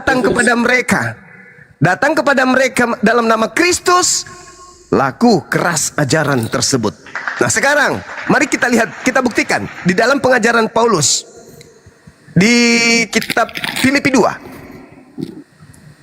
Yang dalam rupa Theos tidak menganggap kesetaraan dengan Theos itu sebagai milik yang harus dipertahankan, melainkan Theos telah mengosongkan dirinya sendiri dan mengambil rupa seorang hamba dan menjadi seperti manusia, dan dalam keadaannya sebagai manusia Theos telah merendahkan dirinya dan Theos taat sampai mati, bahkan Theos mati di kayu salib. Pertanyaan saya, surat ini ketika dibaca oleh orang-orang yang ada di Filipi sana, yang mereka anggap Theos turun ke bumi menjadi manusia, Tuhannya Musa atau Tuhan nenek moyang mereka? Tuhannya Paulus. Mulai ngaco kan. Wa ikhwanuhum yamuddunahum fil ghayyi tsumma la yukasirun. Iblis memiliki pasukan-pasukan dari kalangan manusia yang akan senantiasa membohong, berdusta, menutupi kepahitan meskipun mereka tahu. Inilah yang terjadi. Ulang lagi, ketika orang Filipi mendengarkan kabar Theos turun ke bumi menjadi manusia lalu mati dibunuh oleh orang-orang Roma, pertanyaannya saya kepada saudara, mereka menganggap yang turun ke bumi menjadi Kristus ini Tuhannya Musa atau Tuhan nenek moyang mereka? Kalau pernyataan Paulus, Yesus itu adalah Tuhannya Musa. Artinya artinya Musa. Tuhannya Musa diceritakan dalam suratnya Paulus itu di data nomor 9-nya. Sebab itulah Tuhannya Musa sangat meninggikan dia. Betul. Dan mengaruniakan kepadanya nama di atas segala nama.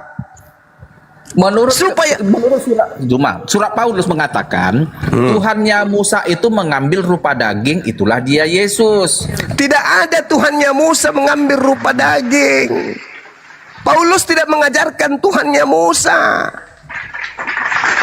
Paulus mengajarkan Tuhannya ya Romawi kepada Romawi. Ah, kau bohong kau. Siapa bilang saya bohong? Anda lihat Filipi 2 yang walaupun dalam rupa Theos tidak menganggap kesetaraan dengan Theos itu sebagai milik yang harus dipertahankan, melainkan Theos telah mengosongkan dirinya dan mengambil rupa seorang hamba dan menjadi sama dengan manusia, dan dalam keadaannya sebagai manusia Theos merendahkan dirinya dan taat sampai mati, bahkan Theos mati di atas kayu salib. Ajaran ini kira-kira Paulus ajarkan kepada Yahudi atau ajarkan kepada non-Yahudi?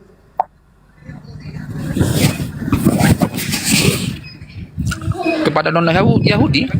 Kenapa Paulus tidak mengajarkan kepada Yahudi? Karena Memang dia menginjil untuk non-Yahudi. kenapa dia tidak mengajarkan Yahudi? Kenapa? Dia mengambil pilihan untuk menginjil kepada non-Yahudi, ke Roma dan ke Alasannya kenapa dia tidak kemudian mengajarkan kepada orang Yahudi dewa turun menjadi manusia? Apa alasannya? Karena Ingat? untuk orang Yahudi cenderung Petrus, Yakobus itu untuk orang Yahudi, tetapi untuk non-Yahudi Paulus mengambil. Kenapa? Karena Paulus itu ahli Taurat. Paulus tahu tidak mungkin laku kalau ini kujual kepada orang Yahudi. Bagaimana mungkin orang Yahudi bagaimana Paulus mungkin juga orang Yahudi bisa dia tipu dengan mengajarkan, pape yang diterangkan di dalam kitabmu bukan manusia dan bukan anak manusia. Yang dalam kitabmu Tuhan itu tidak sama dengan makhluk. Yang dalam kitabmu Tuhan itu maha hidup dan maha mematikan. Telah datang kepadamu, mati. Yang kau bunuh itu Tuhanmu loh. Ada Yesus pernah mengatakan begitu? Nggak ada. Nggak ada Yesus pernah mengatakan itu. Di Filipi 2, dewanya orang Roma turun ke bumi menjadi Yesus, lalu Tuhannya Yahudi meninggikan dia. Itu dalil, itu fakta. Makanya dalam Roma 14 nomor 9, apa yang dikatakan Paulus? Untuk itulah Theos mati, agar Theos dibangkitkan kembali oleh Elohim Tuhannya Yahudi untuk menjadi Tuhan dan Kristus bagi non-Yahudi. Kau baca teliti kitab. Kan kok cocok-cocok kan itu. Tidak bisa, Bung. Paulus itu ahli kitab. Makanya Yesus mengatakan, waspadalah kepada ragi orang Farisi. Waspadalah kepada orang Farisi. Celakalah orang Farisi. Kenapa? Dia akan menyeberangi lautan, menjelajahi daratan, mentobatkan orang menjadi pengikut agamanya, dan setelah menjadi pengikut agamanya, dia menjadikan pengikutnya itu menjadi orang neraka dan 2 kali lebih jahat daripada dia sendiri. Matius 23 nomor 15 dan digenapi nomor 36. Dan semua ini akan ditanggung oleh angkatan jahat ini. Angkatan jahat. Siapa angkatan jahat tadi? 3 hari 3 malam dalam perut bumi. Oh salah, kok jadi Yesus kok bilang kata jahat, bodoh Tidak kali. bisa, Bung. Tidak bisa. Sekarang kita pada kesimpulan. Kamu yang bodoh, kamu yang bahlul. Sekarang kita sampai kepada kesimpulan. Itu dinyatakan Yesus kepada orang Yahudi. Maksudnya itu angkatan. Betul. Dengar dulu. Dan angkatan jahat itu menyeberangi lautan, Kenapa kau menjelajahi bilang Yesus daratan, jadi angkatan mentobatkan jahat? orang menjadi pengikutnya, betul? Tunggu dulu. Kenapa kau bilang Yesus itu yang si 3 hari 3 malam itu jadi angkatan jahat? Lah, itu Yesus yang mengatakan. Makanya saya katakan. Kata itu cuma bahwa Makanya saya katakan. Makanya saya katakan. Silakan. Kepada angkatan jahat ini, maksudnya yang ditunjuknya itu kepada orang Yahudi yang gak percaya dengan Yesus ini. Orang Farisi kan? Iya, orang Farisi kurang asam ini, ahli Taurat itu. Kepada Iya, Paulus lah itu. Kepada angkatan jahat ini tidak akan diberikan tanda selain tanda Yunus. Maksudnya kepada orang Yahudi yang nguji-nguji itu. Nah, kenapa Kristen kau bilang yang ngajarin orang Yahudi nggak? Jangan dulu ke Kristen, kita bahas cerita angkatan jahat masih ini. Siapakah yang dimaksud? Gini juga. Siapakah yang dimaksudkan Yesus angkatan jahat? Yang pertama, satu, orang Farisi. Orang Yahudi yang menolaknya. Yang menolaknya. Kenapa kau bilang yang mati 3 hari 3 malam itu adalah angkatan jahat? Hei, lucu ente ini. Tahu yang lucu? 3 hari, dengar. 3 hari 3 malam, di situ Yesus menyebutnya sebagai anak manusia. Anak manusia, pada kesimpulannya, jemaat atau umat Yahudi ketika Yesus datang, mereka terbagi 2, angkatan jahat dan angkatan benar. Betul? Betul, yang percaya dan yang tidak percaya. Oke, yang percaya itu disebut angkatan benar, yang tidak percaya disebut angkatan jahat. Ada tanda yang diberikan kepada angkatan jahat. Apa tanda yang diberikan kepada angkatan jahat? Anak manusia akan keluar dari perut bumi pada hari ketiga. Itu tanda untuk angkatan jahat. Apa tanda untuk angkatan benar? Anak manusia akan nampak di tengah langit. Oh enggak, itu salah. Enggak begitu spesifiknya. Gimana salah? Guru, apa tanda? Apa tanda kedatanganmu? Oh salah. Jawab Yesus.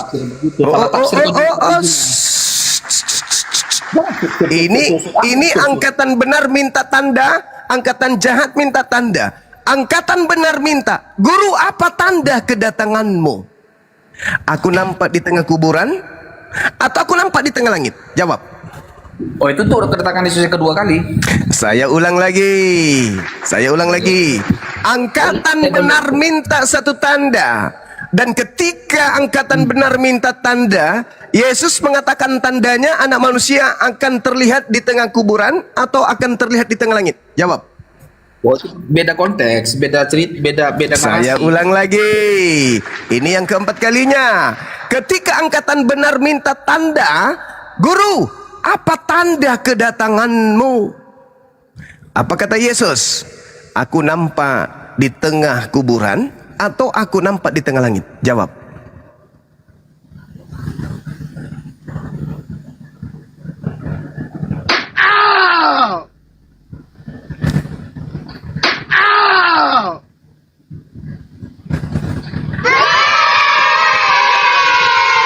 Oke, sekira sudah cukup jelas. Angkatan jahat minta satu tanda. Tanda yang diberikan adalah keluar dari kubur. Anak manusia keluar dari kubur. Angkatan benar minta tanda. Anak manusia akan keluar di tengah langit. Kristen berada di mana?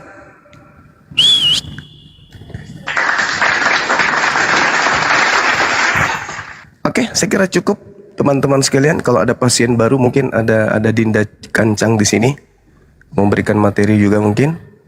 Yang pasti edukasi udah sampai. Saudara Gabriel mau waras atau mau tetap gila silakan, kita nggak ada paksa.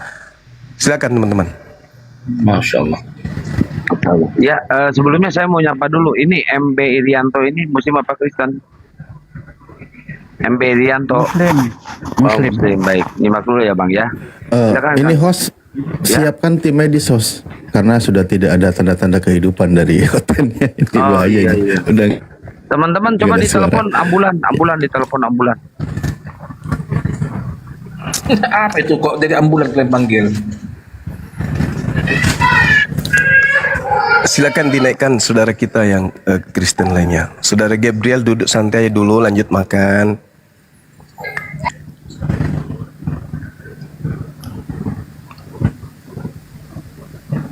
Ya, teman-teman Oten silakan naik. Silakan sini naik lagi. Siapa tadi Lambena siapa tadi? Yang buka-buka Ya, data. yang tadi yang Lambena tadi itu yang membuka data, silakan naik, Bang. Ya, udah saya jambak Bang Lambena naik. Kasih tempat yang ini, yang luas dia. Kasih kursi, nyalakan AC.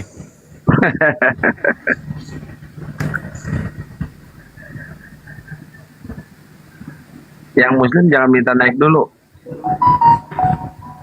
Soalnya kebanyakan nih yang minta naik Muslim semua rupanya. Lambe, naikkan yang tadi. Saudara Lambe naik, Bang. Kita butuh data, betul. Silakan. Bang Lambe, sini naik Bang Lambe. Udah saya jambak tapi nggak naik. Ini Silakan MRS. bertanya, ayo naik, silakan. Kasihan di gereja nggak bisa nanya, kalian boleh tanya di sini. Gratis loh di sini. Iya gratis. Ini MRS. Aduh. Oke, sambil nunggu yang tadi dipaparkan Gurunda, boleh kita tampilkan datanya juga ya, berdasarkan dari penjelasan dari Kristen. Kisah 14 nomor 11 itu menarik. Sambil nunggu Oten yang naik, tapi Gabriel ini masih bernapas ya. Masih. Dia perbantuan dari alam goib. Nah ini memang menarik ya yang kita bahas tadi ini Gurunda. Jadi kan memang kalau kita baca di sini dijelaskan, sebentar saya bukakan dulu. Nah ini yang tadi dibaca. Ketika orang banyak melihat apa yang telah diperbuat Paulus, mereka itu berseru dalam bahasa Likaonia. Dewa-dewa telah turun ke tengah-tengah kita dalam rupa manusia. Ini dewa di sini Theos ya. Dewa di sini dalam bahasa Yunaninya Theos. Artinya Theos telah turun ke bumi ke tengah kita dalam rupa manusia. Dan di sini dalam bahasa Likaonia. Bahasa Likaonia itu bangsa orang mana sih kan gitu. Ini penjelasannya di sini ada dalam pemahaman orang Kristen sendiri, penjelasannya dari Matthew Henry. Nih. Mereka orang banyak menyangka sebentar. Di sini dikatakan nih. Aduh ya Allah. Likaonia sebuah dialek bahasa Yunani. Artinya sudah mengakar di bangsa Yunani. Kisah dewa-dewa itu kan sudah ratusan tahun sebelum Yesus. Oke? Nah, bahasa Likonia ini adalah bahasa Yunani, sudah mengakar di mereka bahwa dewa telah turun ke tengah kita dalam rupa manusia. Mereka menyangka bahwa Paulus dan Barnabas turun ke tengah-tengah mereka dari awan-awan dan bahwa mereka semacam makhluk ilahi yang berkuasa. Nah, yang tidak lebih rendah daripada dewa meskipun dalam rupa manusia. Gagasan ini sangat sesuai dengan pemahaman tentang Tuhan menurut kepercayaan kafir pagan. Jadi konsep tentang dewa telah turun ke tengah kita dalam rupa manusia itu sudah mengakar di tengah bangsa Yunani, dewa-dewa Yunani. Karena mereka berseru dalam bahasa Likonia. Di abad pertama ada yang mengadopsi Tuhan turun ke bumi dalam rupa manusia, atau Tuhan itu telah menjadi manusia dan diam di antara kita, kan gitu. Nah, konsep terbaru ini maka secara pemahamannya itu mengadopsi ke pemahaman di dewa-dewa bangsa Yunani, di mana kitabnya sendiri mengkonfirmasi ini konsep pemahaman bangsa pagan atau kafir. Jelas kitabnya itu bilang.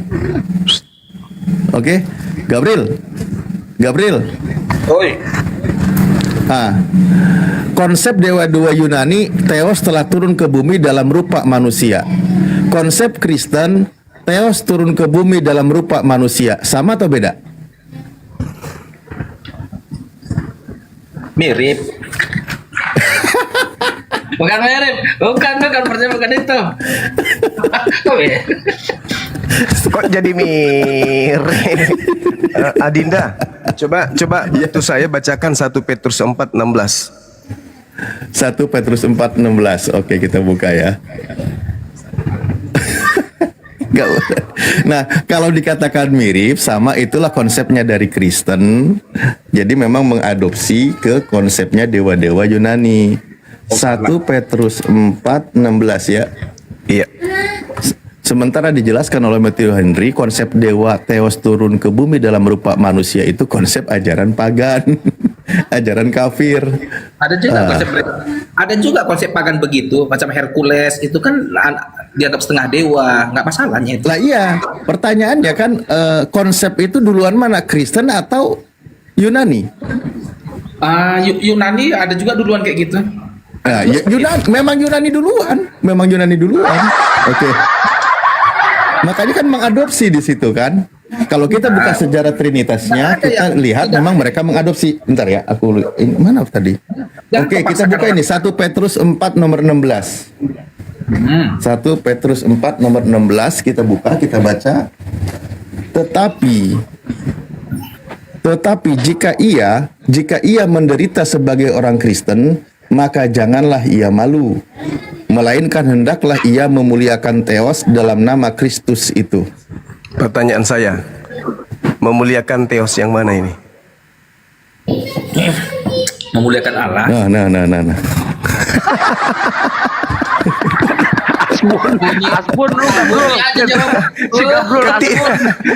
Ketika orang-orang non-Yahudi memuliakan Theos, orang-orang non-Yahudi memuliakan Theos, Theos yang mana yang mereka muliakan? Oh, kalau orang Yunani sebelum menerima Yesus sebagai Tuhan di Galatia, di Tesalonika, mereka berdewa-dewa, mereka menyembah dewa-dewa memang. Iya, makanya dewa mana yang mereka pahami di sini ketika mereka memuliakan dewa dalam nama Kristus, dewa mana? Mereka memuliakan, kalau setelah mereka mengenal Kristus, mereka percaya, mereka memuliakan. tidak bisa. Kecuali mereka mendalami ilmu tauhid berdasarkan kitab Torah. Mereka harus diajarkan dulu. Akulah Tuhan yang telah membebaskan kalian. Tunggu, yang membebaskan kalian dari perbudakan Mesir. Apa kata orang Romawi? Emang kita pernah diperbudak Mesir? Yang telah memberikan perjanjian kekal kepada kakekmu Abraham untuk bersunat kulub. Emang kita keturunannya Abraham? Akulah Tuhan yang kemudian memegang engkau ketika engkau dikejar oleh musuhmu dari Mesir sampai kepada tanah Kanaan.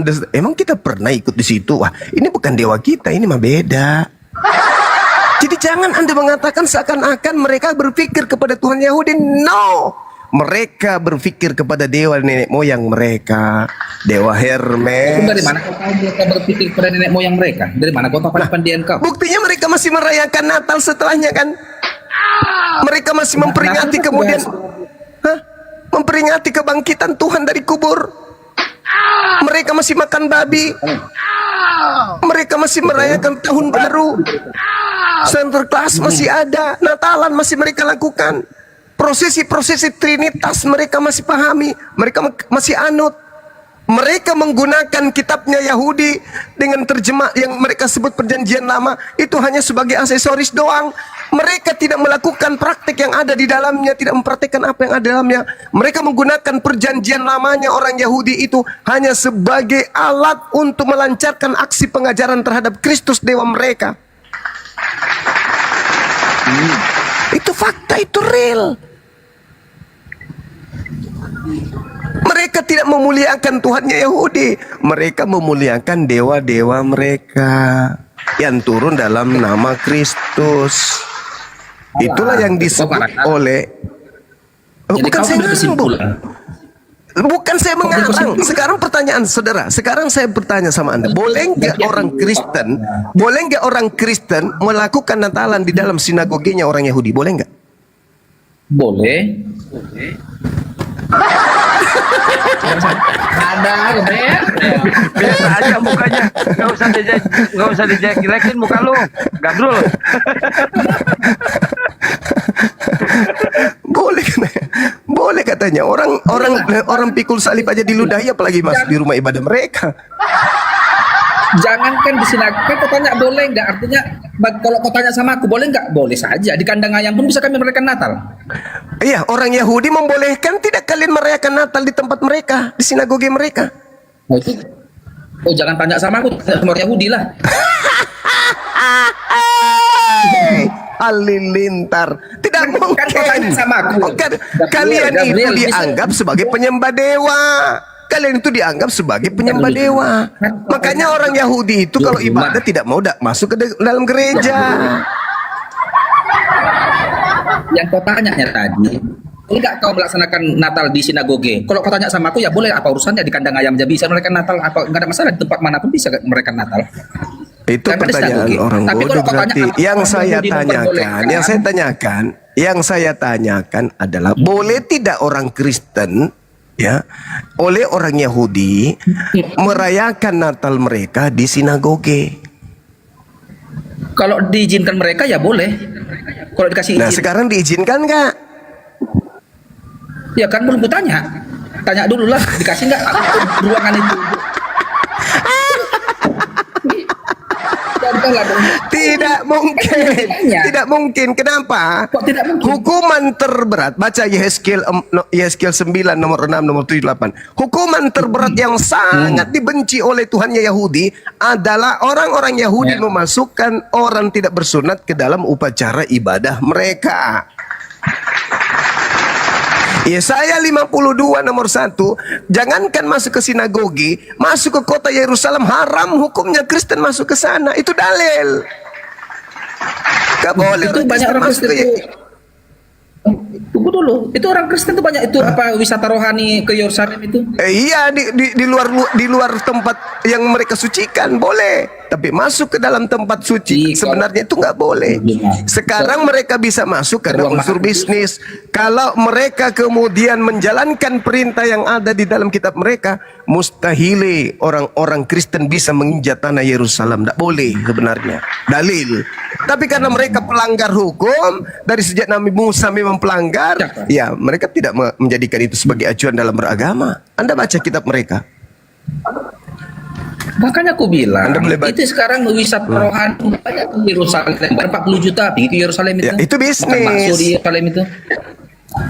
Tapi kalau Kau bilang dia tadi nggak berdasarkan bisa, dalil, itu bukti bisa. dengar, terjaga-jagalah, Bisa, kenakanlah itu kekuatanmu fakta seperti lapangan pakaian bisa. Haision. Kenakanlah pakaian kehormatanmu, hai Yerusalem, kota yang suci. Sebab tidak seorang pun yang tak bersunat atau yang najis akan masuk lagi ke dalammu. Gak boleh. Tapi karena orang Yahudi lebih itu kan- mementingkan bisnis, ya dianggap sepele, kitabnya ditutup kitabnya. Yang kau bilang ya Tapi tadi. kalau tapi kalau kita lihat dalil, Bang, orang Kristen itu nggak boleh masuk ke Yerusalem, nggak boleh. Nggak sekaku itu sekarang Bang aturan, nggak begitu. Iya sekarang memang tadi Tuhan mereka aja dibilang sama orang Kristen jadi manusia dan mati kok. Apalagi kalau cuma hukum seperti itu. Jadi saudaraku tolong kau tanya. renungkan. Nah, Tolong kau apa yang mau kau renungkan renungkan juga? bahwa ketika Paulus itu mengajarkan tentang Theos turun ke bumi, Paulus itu tidak merujuk ke Tuhannya Yahudi. Paulus itu merujuk kepada Tuhannya orang non-Yahudi atau Yunani atau Romawi. Makanya dia tidak mengajarkan ajarannya ke Yahudi, dia mengajarkan ajarannya ke non-Yahudi. Anda tidak percaya? Silakan Anda buka kitab Anda Lukas 21 nomor 15 sampai nomor 26. Anda baca di situ. Bagaimana Paulus setelah kembali mengajarkan agama Kristen, masuk kembali ke Yerusalem, dia bertobat. Di Lukas belum ada Paulus belum. Apa? Di Lukas belum ada Paulus. Di Lukas. Kisah para Rasul. Oh, kisah para rasul ya ada. Lukas, kisah para rasul ditulis oleh Lukas di sana di bab 21 nomor 15 sampai nomor 26. Paulus setelah pulang mengajarkan agama Kristen, masuk di Yerusalem, bertobat dia dari mengajarkan agama Kristen itu.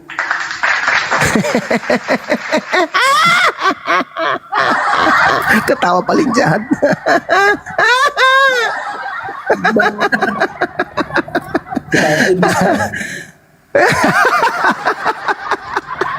Lucu karena 2 miliar orang di prank sama Paulus tapi nggak sadar-sadar.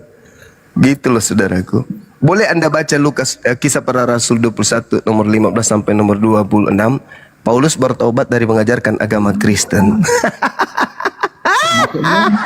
Maksudmu, apakah Paulus kembali ke hukum Taurat dia setelah mengajarkan kekristenan? Yes. Tetap nggak dia punya Yes. Taurat. Salah kau. Dia kembali kepada hukum Torah. Anda boleh baca. Ya, Baca. enggak. Baca. Bagiku Taurat adalah sampah katanya. Baca itu di luar. Setelah dia di luar, oke. Tapi ketika kembali ke Yerusalem, dia bertaubat. Makanya Yesus mengatakan, celakalah engkau wahai ahli Taurat, celakalah engkau orang Farisi, celakalah engkau orang munafik. Kembali ke Yerusalem, kembali menjadi Yahudi. Iya. Ayo. Dia kan Iya. warga negara. Gabriel, muka lu nggak usah jelek-jelekin. Udah jelek. Kocak mukanya. Aduh. Jadi ini Juma nih mau nipu aja kerjanya. Lah, aku kasih data kawan, aku kasih data. Kau kasih data, lalu kau memelintir maknanya. Oke. Bolehkah Anda baca Kisah 21? Ada yang bisa bacakan di sini? Bisa. Coba dibuka dulu. Aku lagi di atas tadi ya kitabku. Baca kiat. Nah, sesudah beberapa hari lamanya tinggal di Kaisarea, berkemaslah kami, lalu berangkat ke Yerusalem. Kembali maksudnya. Ya. Bersama-sama dengan kami turut juga beberapa murid dari Kaisarea. Mereka membawa kami ke rumah seorang yang bernama Manason.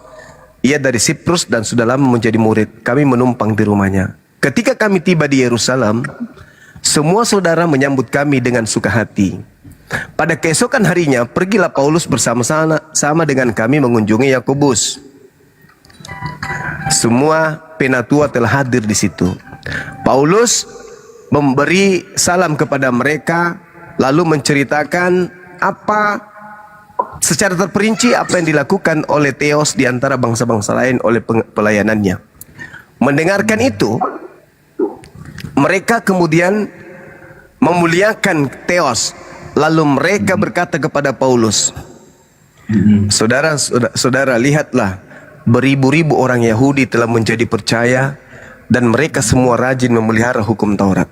Tetapi mereka mendengar tentang engkau bahwa engkau mengajar semua orang Yahudi yang tinggal di antara bangsa-bangsa asing untuk melepaskan hukum Musa. Sebab engkau mengatakan supaya mereka jangan menyunatkan anak-anaknya dan jangan hidup menurut adat istiadat kita. Jadi bagaimana sekarang wahai Paulus? Tentu mereka akan mendengarkan bahwa engkau telah kembali datang kemari. Sebab itu, wahai Paulus, lakukanlah apa yang kami katakan ini. Di antara kami ada 4 orang yang bernazar. Bawalah mereka bersama-sama dengan engkau. Lakukanlah pentahiran dirimu. Nah, ayo. Lakukanlah pentahiran, pensucian, pembaptisan dirimu bersama-sama dengan mereka dan tanggunglah biaya mereka sehingga mereka dapat mencukurkan rambutnya. Maka semua orang akan tahu bahwa segala kabar yang mereka dengar tentang engkau sama sekali tidak benar, alias hanya kabar burung, melainkan bahwa engkau tetap memelihara hukum Taurat. Tetapi mengenai bangsa-bangsa lain yang telah menjadi percaya, sudah kami tuliskan keputusan-keputusan kami, yaitu mereka harus menjauhkan diri mereka dari makanan yang dipersembahkan kepada berhala, dari darah, dari daging binatang yang mati dicekik dan pencabulan.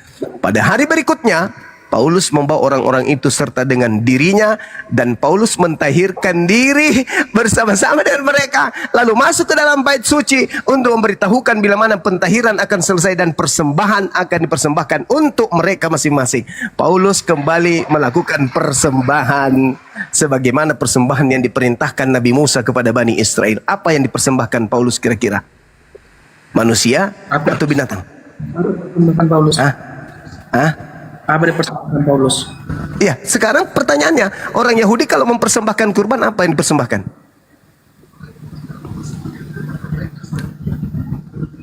Orang Yahudi? Ya. Ya, kami pun melakukan persembahan kami loh. Kami pun Saya melakukan ulang persembahan lagi. ini orang Kristen. Saya ulang lagi. Paulus ketika mempersembahkan persembahan di bait suci Elohim, itu persembahannya apa? Nggak tahu. Wa ikhwanuhum yamuddunahum fil ghayyi tsumma la yukasirun. Saudara-saudaranya setan adalah orang-orang kafir. Mereka senantiasa membantu setan di dalam mendurhakai Tuhan dan mereka tak henti-hentinya menyesatkan. Yesus mengatakan dalam Matius 8 nomor 4, perlihatkanlah dirimu kepada imam dan lakukanlah persembahan yang diajarkan oleh Nabi Musa kepadamu. Apa persembahan Yahudi melalui Nabi Musa? Manusia atau binatang? Di ayat Berarti itu kan nggak ada dengan- ditulis, nggak ada apa yang dipersembahkan Paulus di situ kan nggak jelas, nggak ada dipersembahkannya domba atau jadi merpati. menurutmu Paulus mempersembahkan Yesus lagi disalib pada saat itu atau binatang? Nggak tahu, bisa saja uang, bisa saja apa, uang koin.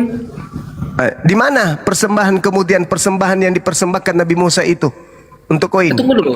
Pernah nggak kau lihat janda yang mempersembahkan 2 koin itu? Kata Yesus, lebih besar persembahan janda itu daripada orang Farisi. Iya, ada. Bisa koin, juga tepung, bisa roti, Nggak mesti domba. bisa roti. Jangan berpikir. Tunggu dulu, bisa roti, bisa domba, koin. bisa kambing, bisa sapi, duit. bisa lembu, bisa duit. Bisa duit? Bisa duit. Bisa nggak manusia dibunuh? Nggak boleh. Nggak boleh. Pandailah kau kawan. Berarti Paulus ini berpura-pura bertaubat atau dia hanya Nggak ada yang berpura-pura acting? situ. Berarti Mana? dia bertobat, serius bertobat berarti, betul? Betul kayak mana? Loh, gimana sih? Wa ikhwanuhum yamuddunahum fil ghayyi tsumma la yuksirun. Orang-orang Kristen ini selalu saja menutupi ajaran iblis. Pertanyaan saya, Paulus ketika melakukan persembahan itu betul-betul bertaubat atau pura-pura? Bertobat di jalan Kristus maksudnya. Ngapain dia lagi kembali Ya kok kepada jalan Musa? Kristus pula tuyul. Dia justru kembali ke Yerusalem bertaubat dari mengajarkan ajaran Kristen. Kok bertobat Kristus pula? Inilah Al-Quran. Kenapa penting Al-Quran datang? Untuk supaya meluruskan kalian yang bengkok sebengkok-bengkoknya. Jelas itu kok. Bahkan di orang Yahudi ribuan orang telah bertobat kepada jalan Kristus. Kan udah banyak bertobat dibuat sama Paulus, ribuan orang. Sekarang ketika dia kembali ke Yerusalem, kau baca tadi kan? Kau dengarkan apa yang saya katakan, bukan? Dia masuk juga Dia disuruh Allah. kemudian bertaubat, bukan? disuruh bertobat. Ah, bertobat nggak dia? Sekarang aku tanya gini Juma, gini dia. Kita analisa dulu sini. Ngapain dia balik lagi ke bait suci itu? Apakah si Paulus ini menyembah Elohimnya orang Yahudi? Benar. Sekarang kau tanya sama aku, Gabriel. Sekarang pergilah kau dulu Gabriel ke Yerusalem, Gabriel. Masuklah kau ke sinagoga. Mau nggak kau menyembah Elohimnya orang Israel? Mau? Kenapa kok mau kau Gabriel menyembah Elohim orang Yahudi itu? Karena Elohim orang Yahudi itu adalah Yesus yang dalam wujud manusia. Yesus ini adalah Elohim orang Israel dulu. Ngerti nggak kau itu? Parah kau, memang parah. Udah kau istirahat, kau istirahat. Kau istirahat nih, ada pasien baru. Begitulah si Paulus itu. Enggak, Tidak masalah gitu. enggak. Kau bohong. Kau berbohong. Kau berbohong. Kau berbohong. Silakan Saudara Lambena Agalo, apa yang Anda ingin perbincangkan dengan guru? Silakan. Ya, selamat siang ya, Saudara Suma. Iya, siang. Saya mau bertanya saja, Saudara Suma. Oh, bertanya, kirain tadi mau ngapain. Iya, lanjut. Saya dari GKI ya, dari Maranatha. Saya Kristen. juga. GKI Gelora Bung Karno atau apa maksudnya? Ya, saya mau bertanya ke Bang Suma. GBK Guruda. Oh, Tenang aja. Gini Bang Suma, di GKI sama di Katolik sama di ya agama Islam tuh Tuhannya berbeda-beda ya. Kalau Iya, di jelas berbeda. GKI, percaya kepada Tuhan Allah, percaya juga kepada Yesus Kristus. Di Katolik Dua berarti. percaya kepada ibunda yaitu perempuan suci sama percaya kepada Tuhan Yesus. Dan di Beda Islam lagi. percaya kepada Muhammad dan kepada Allah. Yang betul, yang suci di antara agama-agama ini yang mana? Coba ya Bang masuk Suma akal. jelaskan. Ya masuk akal yang benar.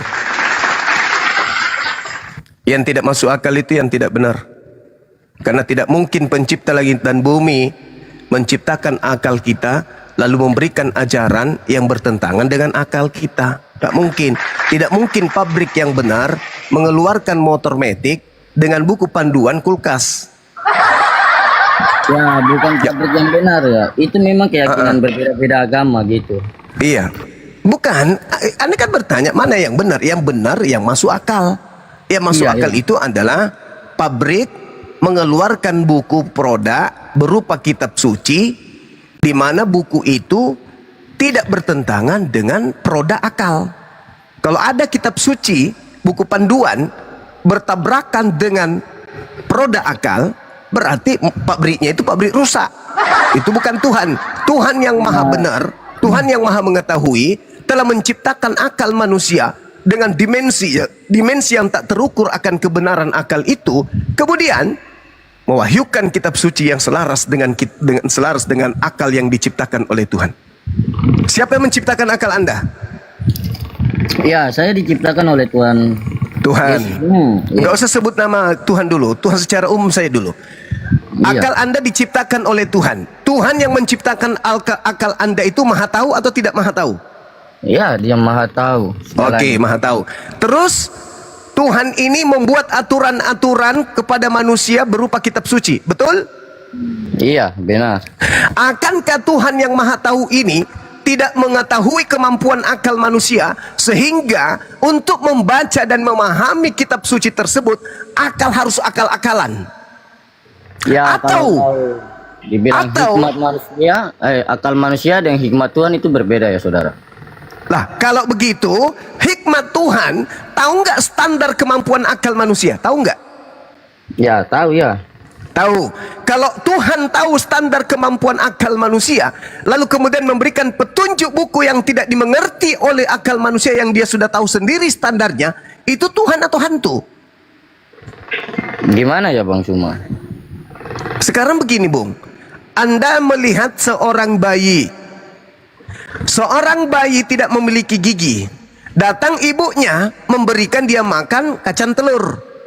Ibu ini bodoh, sinting, atau gimana menurut saudara? Ya, yang saya tanya tentang ketuhanan ya, Bang Suma. Tunggu sabar dulu. Kita berbicara mengenai aspek kebenaran dulu. Seorang Iya, ibu yang tahu, apa yang dibutuhkan kemudian oleh si bayi, akankah memberikan bubur atau memberikan kacang? Ya, kemungkinan dia memberikan bubur ya. Pintar. pencipta langit dan bumi yang menciptakan akal pada diri manusia, akankah memberikan buku yang masuk akal atau yang tidak masuk akal? Ya, buku yang benar-benar masuk akal ya. Pintar saudaraku ini. Sekarang kesimpulan akhir. Yang mana yang menurutmu masuk akal? Tuhan yang maha kuasa turun menjadi tidak maha kuasa, dibunuh oleh ciptaannya sendiri, atau Tuhan yang maha kuasa menciptakan hambanya tanpa ayah untuk turun sebagai rasul, sebagai petunjuk jalan kepada Tuhan yang maha kuasa? Mana yang masuk akal? Coba diulang pertanyaannya Bang Suma. Yang pertama, mana yang masuk akal? Tuhan yang maha kuasa turun menjadi makhluk yang tidak maha kuasa, lalu dibunuh oleh manusia.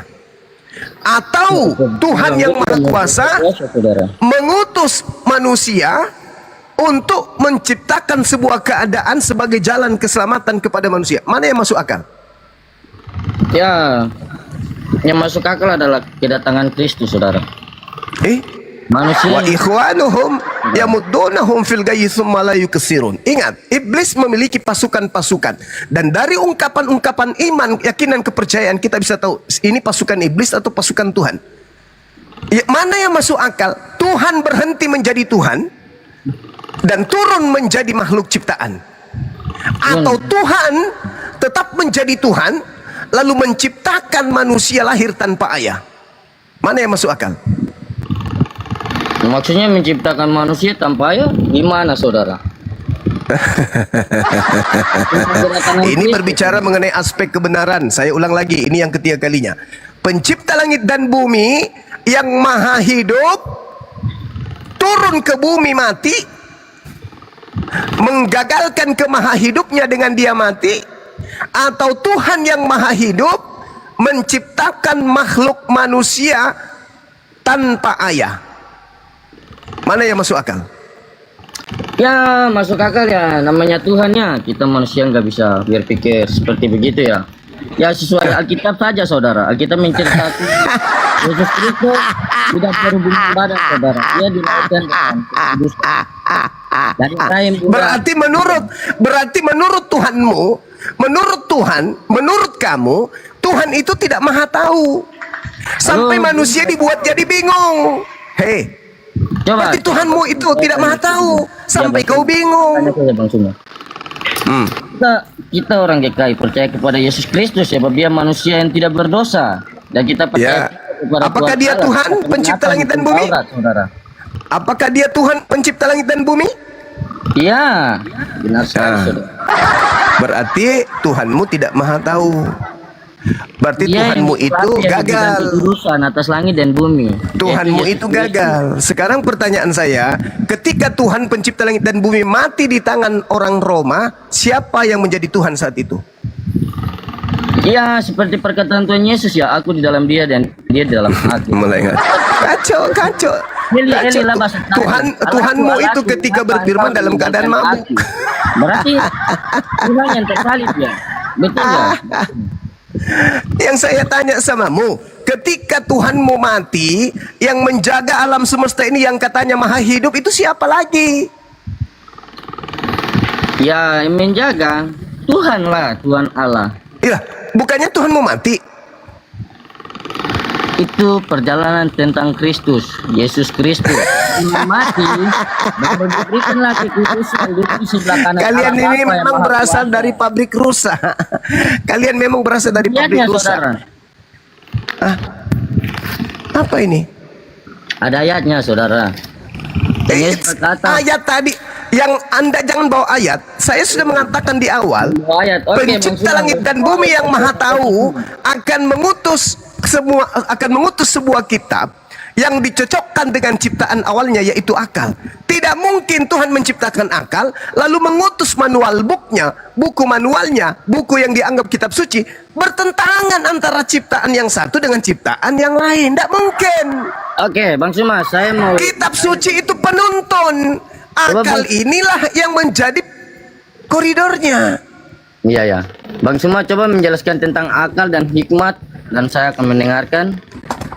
Oke. Oke.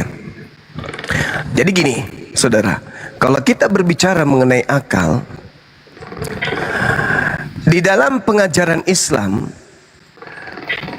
Islam mengakui bahwasanya satu-satunya agama yang menemukan akal di dalam eksistensi keagamaan itu hanya Islam.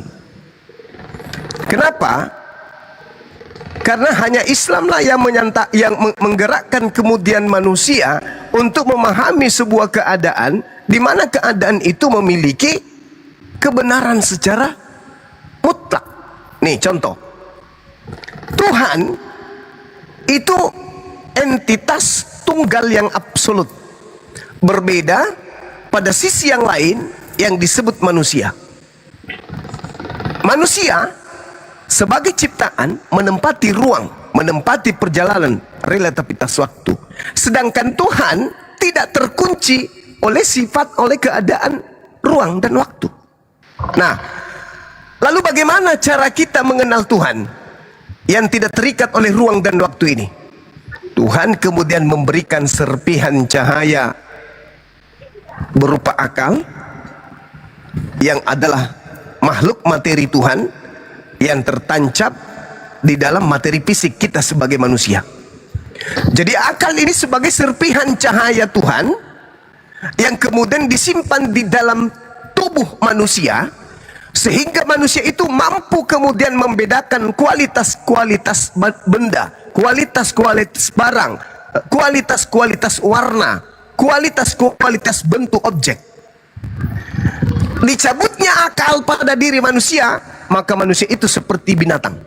Gila dia, tidak mengerti kemudian segenap kualitas-kualitas benda. Kenapa kita bisa membedakan ini tinggi, ini rendah, ini hitam, ini putih, ini salah, ini benar? Karena serpihan cahaya Sang Yang Maha Mengetahui dititipkan sebagian di kita. Itulah yang disebut akal. Jadi akal ini sekali lagi saya katakan kepada saudara, serpihan dari kualitas cahaya yang dimiliki oleh Allah, sehingga ketika akal itu tertancap pada diri kita, kita mampu membedakan mana yang benar, mana yang salah. Akal mengikat kita sebagai manusia dalam realitasnya sebagai ciptaan. Manusia sebagai ciptaan Tuhan mampu kemudian menciptakan kebenaran-kebenaran yang selalu bertumbuh secara dinamis dalam kehidupan kita sehari-hari. Oleh karena akal serpihan yang diberikan Tuhan sebagai cahaya kepada diri kita, kita mampu menciptakan pesawat, kita mampu menciptakan internet, kita mampu menciptakan kendaraan dan seterusnya. Kenapa bisa? Karena serpihan cahaya Sang Yang Maha Mengetahui diletakkan secuil, setitik, senoda pada diri manusia. Ketika cahaya itu dicabut oleh Allah, maka manusia jadi bodoh. Ya Bang Suma, nggak usah khotbah. Bukan khotbah, Anda bertanya. Ya, Anda bertanya. Sekarang saja. pertanyaan saya balik kepada saudara. Hikmatnya gimana, Bang? Sabar. Apa Belum fungsi jawab. akal bagi saudara? Jawab. Ya, fungsi akal bagi saya ya itu seperti jelas gambaran aja dalam dunia ya. Jadi kita membuat suatu hal seperti tadi Bang Suma sudah bilang ya, benda ya. Apa Itu tidak fungsi masuk dalam akal? keagamaan, saudara. Apa fungsi akal bagi saudara? Ya, kita membuat sesuatu ya, buat motor tadi, pesawat. Kita pakai ambil kabel-kabel, ini ke sini. Nah, itu akal. Dan hikmat Saya itu, ulang lagi. Bang Suma. Saya ulang lagi. Apa fungsi akal bagi saudara? Ya, akal itu supaya kita belajar mengingat suatu hal yang kita akan bikin ke depannya gitu. Nah, ini Ya, bukan saya kelas saya ini. hikmat aja Ada kepada- yang mau masuk? Gimana? Saya ibadah dulu. Ya, sambil saya sapa juga, ini ada Mangiri. Musim Bapak Kristen Mangiri.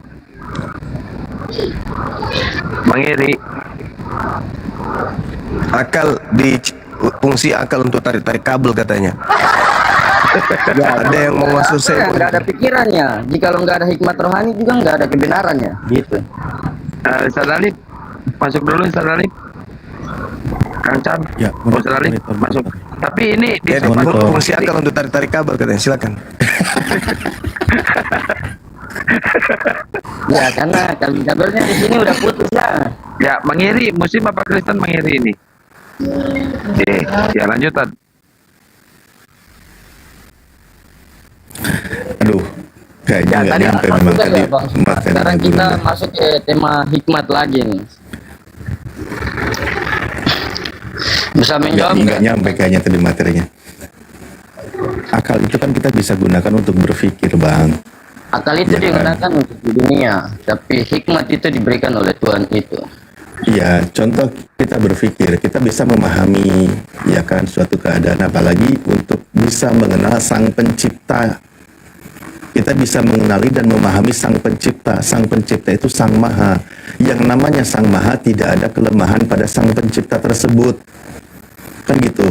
Sang Ya, Pencipta itu itu artinya yang maha kuasa, yang maha segalanya, kan gitu. Nih contoh, akal kita bisa menerima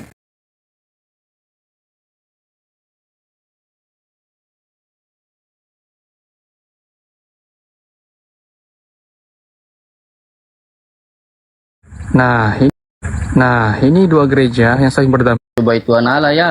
Kok mencoba itu? Ya contohnya Tuhan menciptakan manusia pertama Nabi Adam alaihissalam, kan gitu. Ini akal kita nih, ini kita giring dulu nih pelan-pelan nih. Ya. Jangan sampai kita disetarakan dengan Apa domba yang diciptakan yang tidak dalam bisa kaitan, memahami Bang? kemahakuasaan Tuhan. Ya kan? Tuhan yang maha hebat, yang maha kuasa, bisa menciptakan manusia tanpa seorang ayah dan tanpa seorang ibu. Oke? Contohnya manusia pertama. Akal kita bisa menerima karena dia sang maha kuasa. Masuk akal nggak? Ya itu dari akal ya, bukan dari hikmatnya. Ya, oke. Ya. Ya, ini biar kita fungsikan, kalau kita ini kita fungsikan di sini. Oke. Kita contoh lagi. Dan Tuhan yang maha kuasa, yang maha hebat itu bisa menciptakan manusia, ada seorang ayah, seorang laki-laki tanpa ada seorang ibu. Contohnya pasangan dari Nabi Adam tadi, manusia pertama. Ada seorang perempuan tercipta dari seorang laki-laki, dari tulang rusuknya, tanpa ada seorang ibu. Jadi Tuhan yang maha hebat bisa menciptakan manusia tanpa ayah dan ibu. Contohnya manusia pertama Nabi Adam bisa menciptakan manusia tanpa ibu. Contohnya pasangan dari Nabi Adam, Siti Hawa. Kan gitu, masuk akal nggak nih? Iya, masuk akal sebab Tuhan Oke. Allah menyerupai manusia. Iya, Dan benar-benar. Tuhan bisa menciptakan manusia tanpa seorang ayah. Adanya hanya seorang ibu. Kan gitu. Iya, iya. Sebab Ya. itu Tuhannya jangan kita mencoba ya. Siapa dia? Siapa dia? Contoh di dalam kitabmu seorang manusia yang terlahir ke muka bumi ini tanpa memiliki seorang ayah, hanya memiliki seorang ibu. Namanya Tuhan, apa maunya Tuhan, kita sebagai akal hikmat kita harus gunakan dengan baik. Angel, re. Bang, aku udah pelan-pelan banget loh ngasih coba, contoh. Bang, saya tanya Bang, tadi tentang Adam. Ini udah kebenaran mutlak yang sudah kita pahami bersama tanpa ada Iya, perdebatan. Kenapa Tuhan Allah tiba-tiba di pernah sini berjanji nggak mogok? sama Adam dan Hawa? Kalau dia Bukan berjanji, ini tentang Manusia kehebatan. dari Ini tanah. akal kita gunakan dulu, jangan Ini ke sana. akal, Bang. Ini akal, Bang. Bener-bener. Menciptakan Adam dan Hawa dari tanah. Gambar dan serupa, yaitu Tuhan Allah. Ya, saudara, coba pakai akal saudara, gimana? Astagfirullahaladzim. Allah menciptakan manusia sesuai dengan gambarnya. Jadi sesuai sesuatu yang sudah Tuhan gambarkan, kesempurnaan bentuknya, diberikannya bekal oleh Tuhan. Itulah maksudnya Tuhan menciptakan ciptaannya, menciptakan makhluknya. Seperti itu. Makanya di situ perbedaan manusia dengan makhluknya, dengan Sang Pencipta, perbedaan Tuhan dengan makhluknya itu, ketika Tuhan menciptakan manusia, makanya Tuhan memberikan satu penglihatan, pendengaran, penglihatan, dan hati nurani. Di situ nanti ada akal yang akan terhubung bisa memahami kemahakuasaan Sang Pencipta. Nah, tadi saya sudah ngasih contoh. Kita contohnya pelan-pelan dulu, boleh nggak sih dari dasar biar Anda tidak bingung? Oke. Di dalam tadi yang sudah kita contoh jelaskan, Tuhan Maha Kuasa bisa menciptakan manusia tanpa adanya ayah dan ibu, kan gitu? Betul? Ya, sesuai perjanjian Tuhan.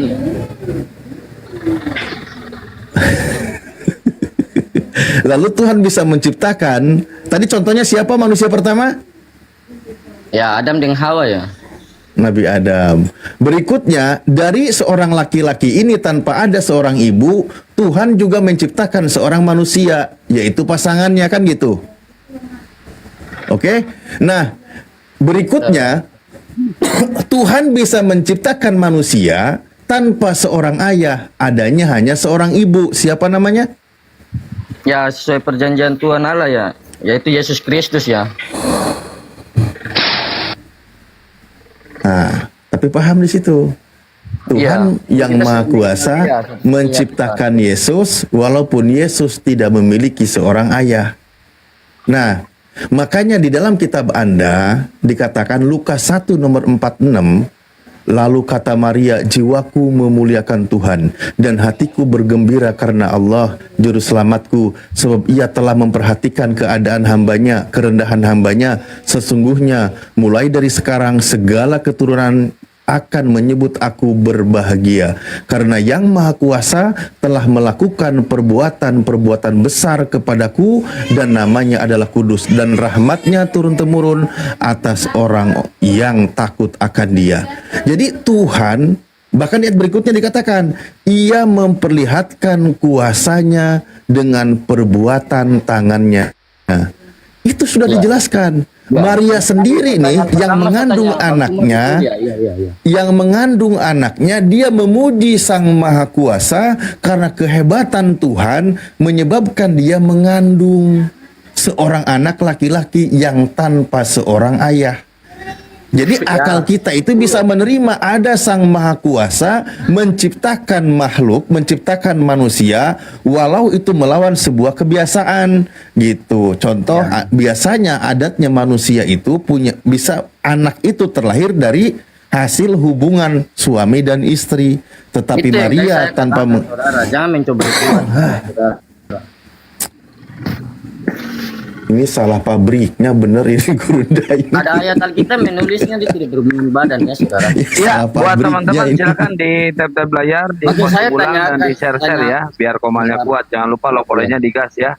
Saya Kasihan belajar aja di Bang Alif. bisa Dalip lawannya kabel kusut. Oke, Bang Alif, gue bertanya Bang Alif. Agelo, Ya, udah. Agalo, Ya, ya. open cam dong, open cam.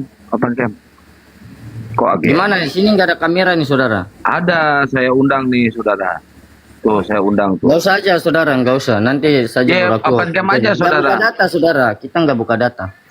Sambil buka data nanti saudara. Saya pengen lihat Itu masih saudara. belajar tentang, ya sama masih belajar sama Bang Arif tentang Bukan akal dan Alif. hikmat gitu. Buka aja kameranya saudara.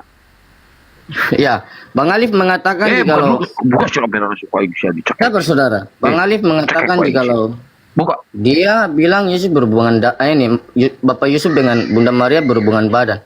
Itu pemikiran dan akalnya Bang Alif. Tetapi dengan kehikmatan dari Tuhan saya mengatakan, Siapa yang bilang begitu, hei? Nyebut kata Yusuf aja kagak. Ih, kau nah, ini itu gimana perbedaannya, sih? saudara.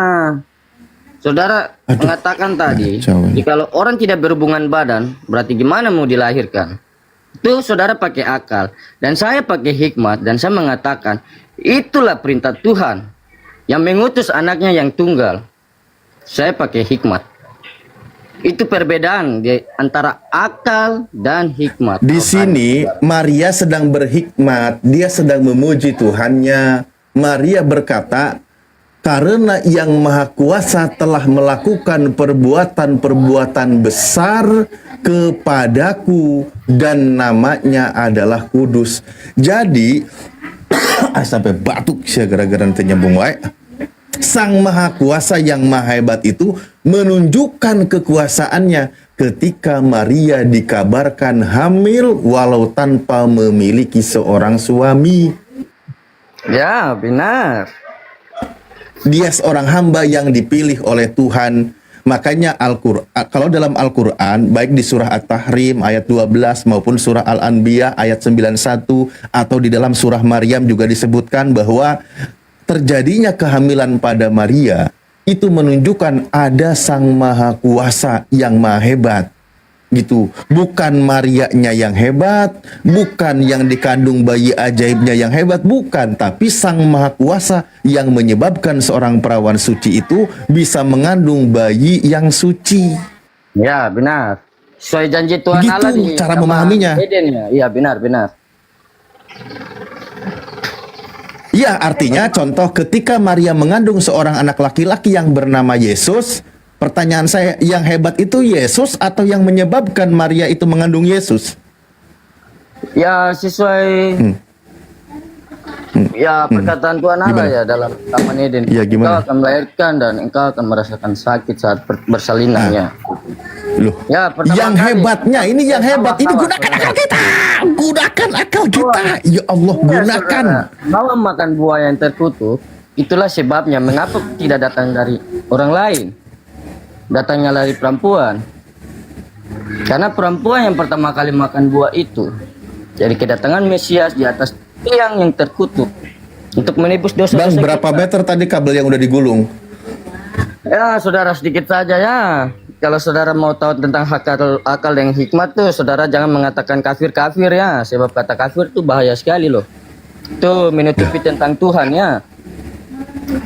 Oke saudara, terima kasih. Saya waktu ada mau ke depan ini. Ada mau pergi beli dulu. Nanti sebentar naik room lagi. Bentar. Iya, bentar, iya, Bang. iya. Bang, bentar Ya, Bang. ya. Jangan dulu turun Saya ada Bang. mau Bang. pergi. Nanti saya balik baru saya naik room Iya, lagi. Bang, saudara. Bang, bentar Bang. Bang, nanti naik lagi ke sini ya Bang ya. Abang jangan lupa bawa ini Masako ya Bang. Ya, abang pikir-pikir dengan hikmat ya, jangan dengan akal. Itu membawa Siap kebinasaan. Bang Agelo. Membawa abang ke hal-hal yang tidak diinginkan gitu. Abang tuh ke Oke. bawah listrik, Bang.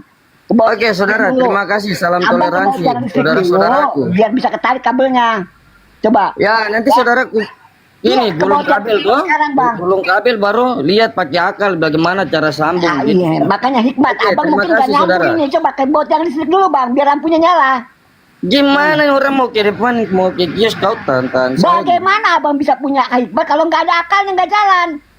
Itu bukan akal, saya minta izin. Itu orang yang sopan, biar kalian tahu orang Kristen tuh sopan-sopan. Bagaimana abang bisa sopan kalau mengkhianati Tuhan? Gimana nih abang bicaranya? Nggak pakai akal Loh. sekali nih abang. Loh. Abang sendiri katanya sopan, tapi mengkhianati Tuhan. Dari mana tuh bisa begitu? Punya hikmat tapi mengkhianat. Mempunyai Kata hikmat. Tuhan, Abang, jangan ada Tuhan ya, di sampingku. bebas, Bang. Suka menyangkal bang, nggak usah. Ah, Simon Loh. Petrus suka menyangkal. Yo, Yudas yang Loh, menjual loh, ya, iya. Oke, Gimana sih? terima kasih saudara. Saya nanti balik lagi. Shalom, selamat siang, salam toleransi saudara-saudaraku. Iya, selamat siang. Iya, selamat siang Alif, Bang Alif. Ya, Ya Bang Agelo, makasih banyak ya. ya terima kasih. Kita di sini untuk belajar aja, nggak apa-apa. Ya, Saya nggak marah. nggak Saya apa-apa, selalu Bang. mengasihi sesama manusia seperti Ya, Bang. diajarkan Tuhan Yesus. Oke, terima kasih saudara-saudaraku. Salam toleransi, saudara. Ya, salam toleransi saudaraku. Jangan lupa pura-pura bahagia ya saudaraku. Ya, saudaraku. Ingat-ingat Ya, kiamat siap, saja, saudaraku. saudaraku. Iya. Ya, siap Bang Agelo. Ya. Siap. Dadah. Aing ngasang awan anu gelo anjing bener ieu bari liur anjing. Nggak sanggup, saya nggak sanggup beneran. Oten yang lain, silakan naik oten lain. Silakan. Naik lagi. Ada dua yang kayak ginian aduh. Ya Allah. Truk ringan nih. Masa akal digunakan untuk narik kabel? Akal digunakan untuk narik kabel. Aduh, Agelo. Sesuai sama namanya. Allah Akbar. Padahal ini ya, Kang, sedikit Al-Quran itu menyebutkan kan tadi, Ketika Allah menciptakan manusia, ciptaannya kan di situ dikatakan di dalam surah Sajadah juga ada, dan beberapa ayat sebenarnya disebutkan Bismillahirrahmanirrahim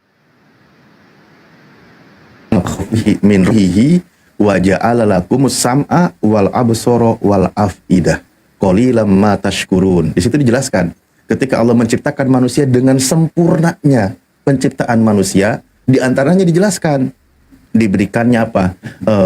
Pendengaran oleh Allah, penglihatan wal afidah, sesuatu yang terdalam dalam diri manusia, diberikan pemahaman, akal, pikiran, pemahaman, bahkan nanti bisa berhikmat tuh. Tapi gunakan dulu akalnya. Sayang sekali di antara manusia itu sedikit yang bersyukur. Ya ini contohnya, susah banget untuk ngerti, untuk paham. Nah, begitulah kira-kira. Ya, ada yang baru naik? Ya, MPR. Selamat siang MPR. MPR. MPR.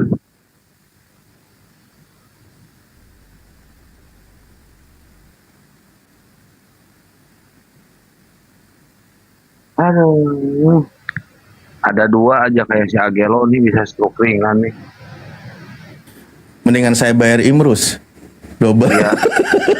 Suruh ngadepin yang mundur. Iya. Imrus yang maju. Kalau si Imrus yang debat nanti gini. Ya, itu siapa? Siapa itu Paulus? Ha? Coba sebutkan siapa itu Paulus. Ayo. Di mana dia lain? Siapa bapaknya itu? Paulus. Paulus. Tuh kan ketawanya.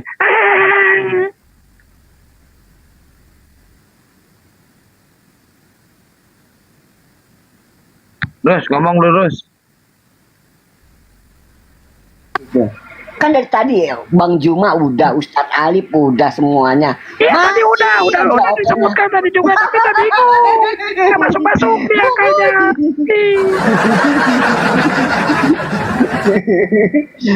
Ya Allah ya Rob, ampun. Pita Ya. suaranya kecil sih Imrus. Pita suaranya kecil. Enggak lah. Ayolah, Pak. Enggak buat saudara kita Oten ya. Kumpulin beraninya baru naik. Ya, kalau takut janganlah. Percuma kita lawan orang takut. Mau siapa naiklah. Ya, Kalau ayo. nggak naik gue sampai. Gue udah Ya. dikorbanin loh buat ke komal-komal Oten. Siap-siap ya. Ya, Udah dikorbanin gue nih. ya. Cipopom itu, Cipopom itu undang Cipopom. Nah, Pak Bom mah lari-lari dia, kasihan sekarang, kasihan, jangan kasihan dia. Wah, lagi putus asa.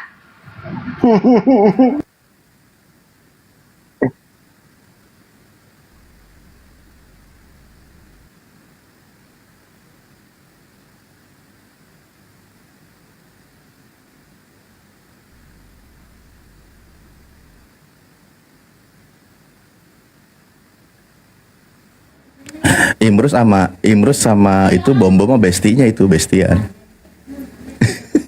Tempat nongkrongnya. Aduh ya Allah.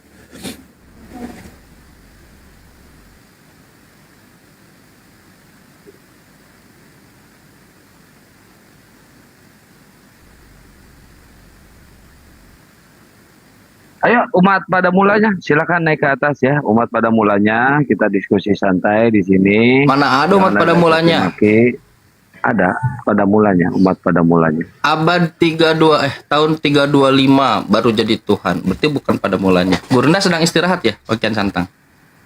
Sholat ya. Iya, sholat. Oh iya. Basement udah saya jambak ya buat basement. Silahkan naik ke atas ya kalau mau diskusi, tapi jangan lupa bawa telinga ya. Kalau mau diskusi ke atas, telinganya dibawa. Jangan cuma bawa congor, telinganya disimpan di toilet ya. Jadi nggak mau ngedengerin, cuma mau nyerocos doang ya. Silakan naik ke atas. Itu mah bercanda. Gini, teman-teman, kalau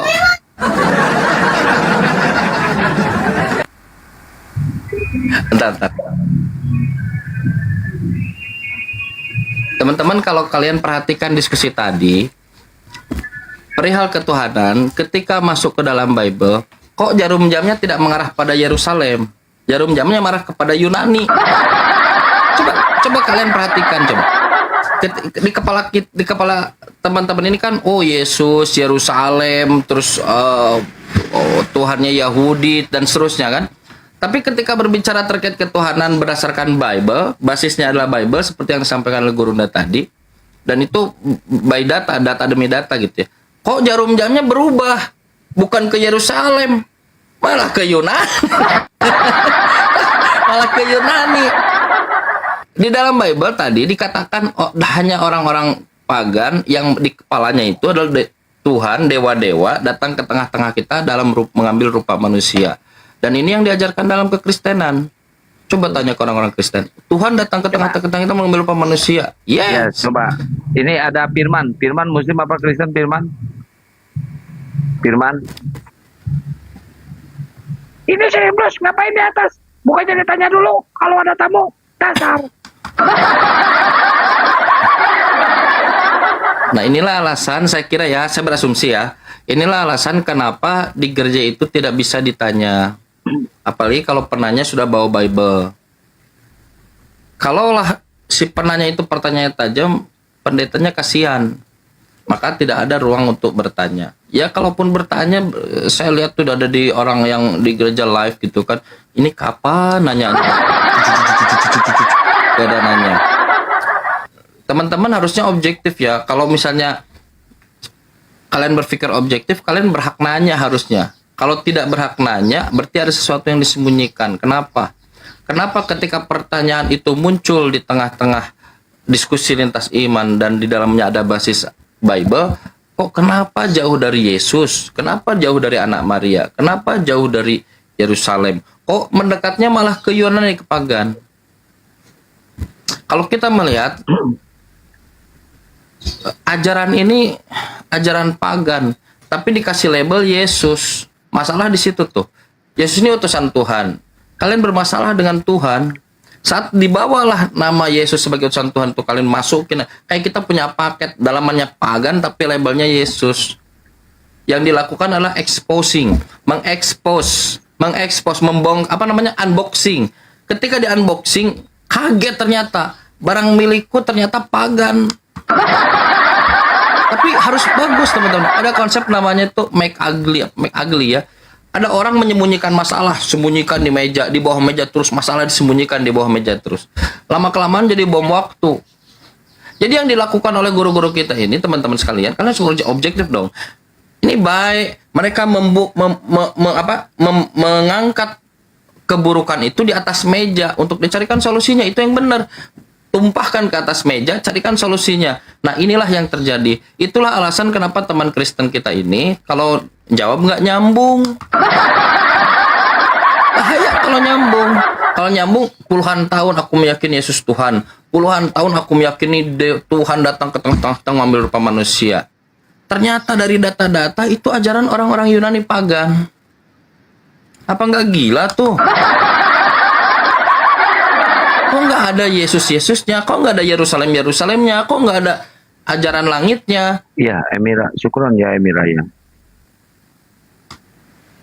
Jejak orang kasih. Itu teman-teman. Bolehlah tanya ke teman-teman Kristen. Kan kalian di gereja tidak bisa nanya. Tapi kata pendeta nggak gitu, Kang Chan. Kata pendeta salah.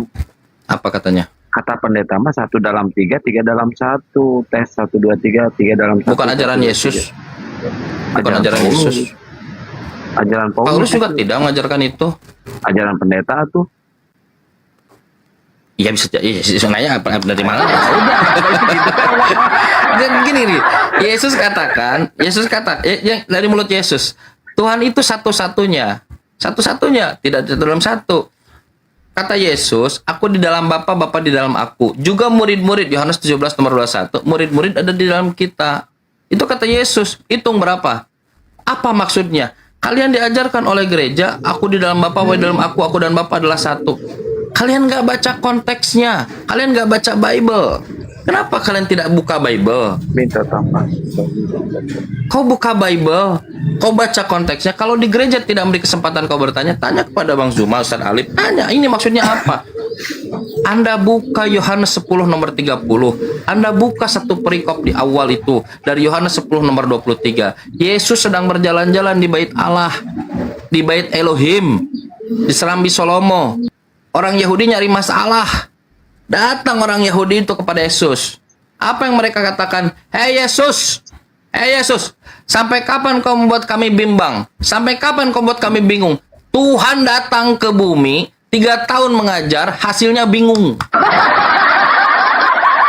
Coba buka Yohanes 10:23. Sampai kapan kau membuat kami bingung? Orang Yahudi bertanya pada Yesus. Apa kata orang-orang Yahudi itu? Apakah engkau Tuhan? Enggak. Apakah engkau itu ilahi? Enggak. Apakah engkau Mesias? Ya, orang Yahudi sama Yesus di situ sedang berbicara terkait Mesias. Di kepala Yesus Mesias, di kepala orang Yahudi itu Mesias. Tapi apa kata Yesus? Yesus merespon, aku sudah mengatakannya padamu, tapi kamu tidak percaya. Kalau mulut sudah tidak kau percaya, apalagi perbuatan-perbuatan pekerjaan yang aku lakukan dalam nama Bapakku, itulah yang menjadi saksi.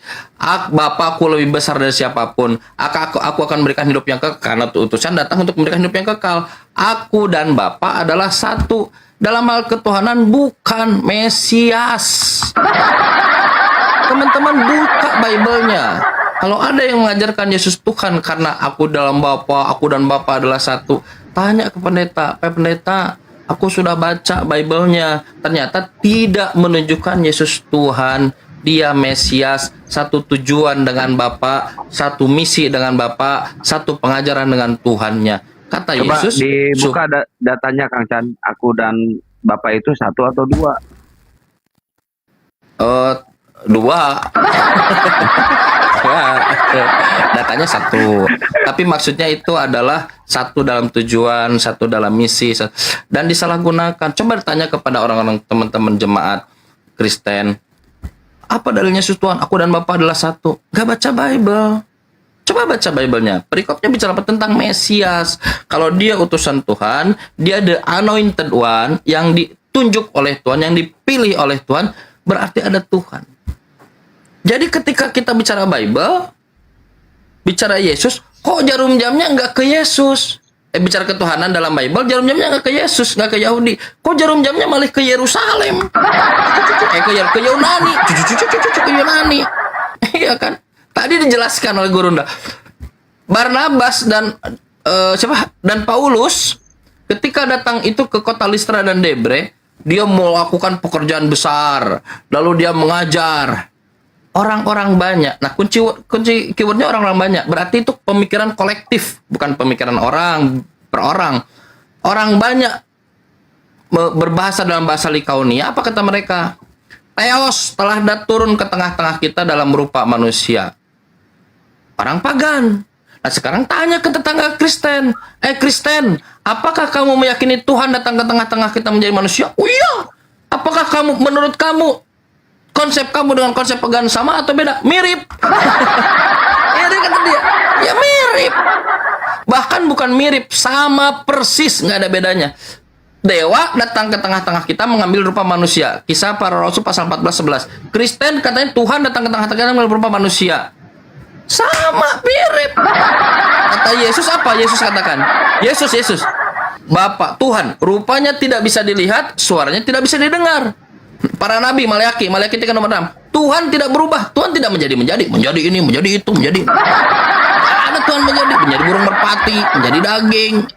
Gak ada, teman-teman sekalian. Coba baca datanya. Maleaki 3. Bahkan Yesus itu kata Paulus, sebab Tuhan itu satu.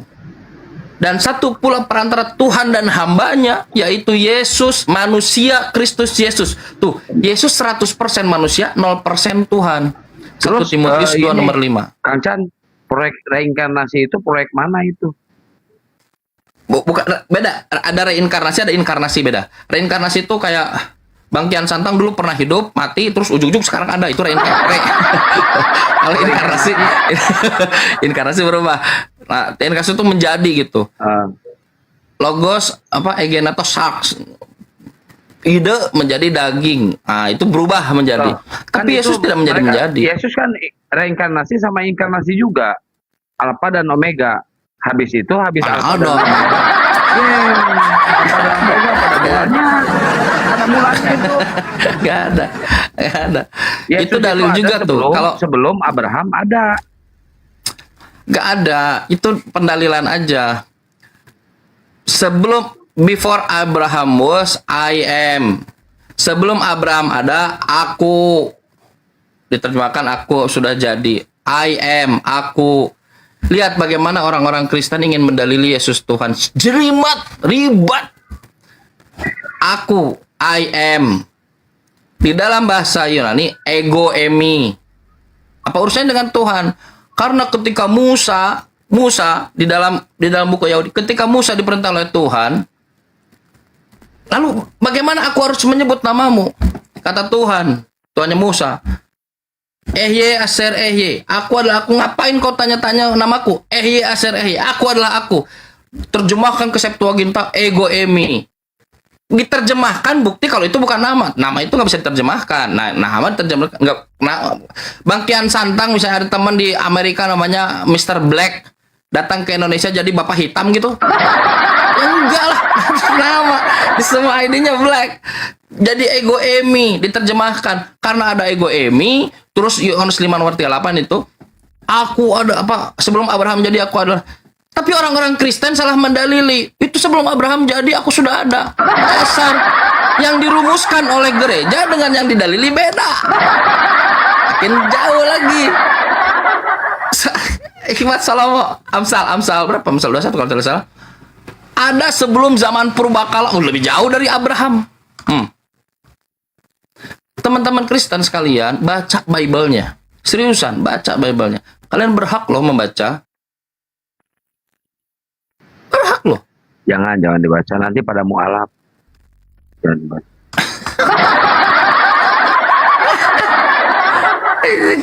Gimana ceritanya?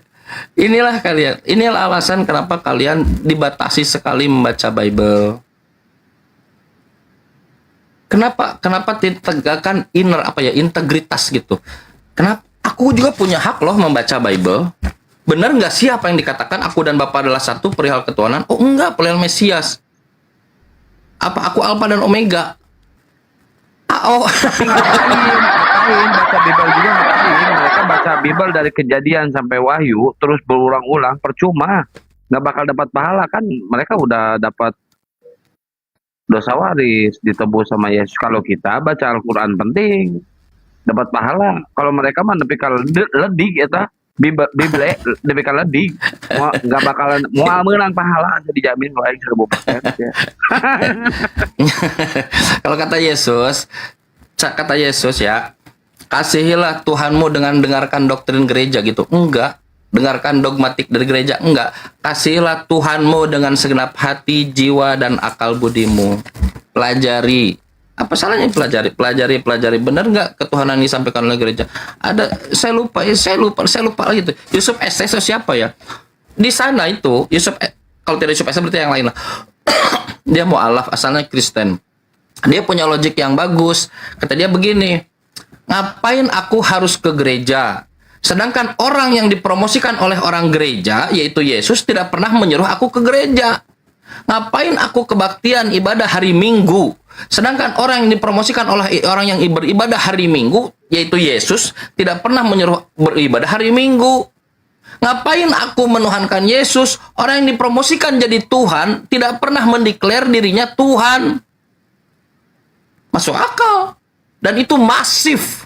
Orang mulai berpikir, ngapain juga, benar juga ya, ngapain juga. Makanya datang ke gereja hanya pada pernikahan, hanya pada kematian, bukan religiusitas lagi seperti Anda lihat orang Muslim datang ke masjid, tetapi hanya sebagai budaya. Sekarang pun datang ke pernikahan udah jarang. Kenapa? Karena yang nikah si Udin dan si Ujang.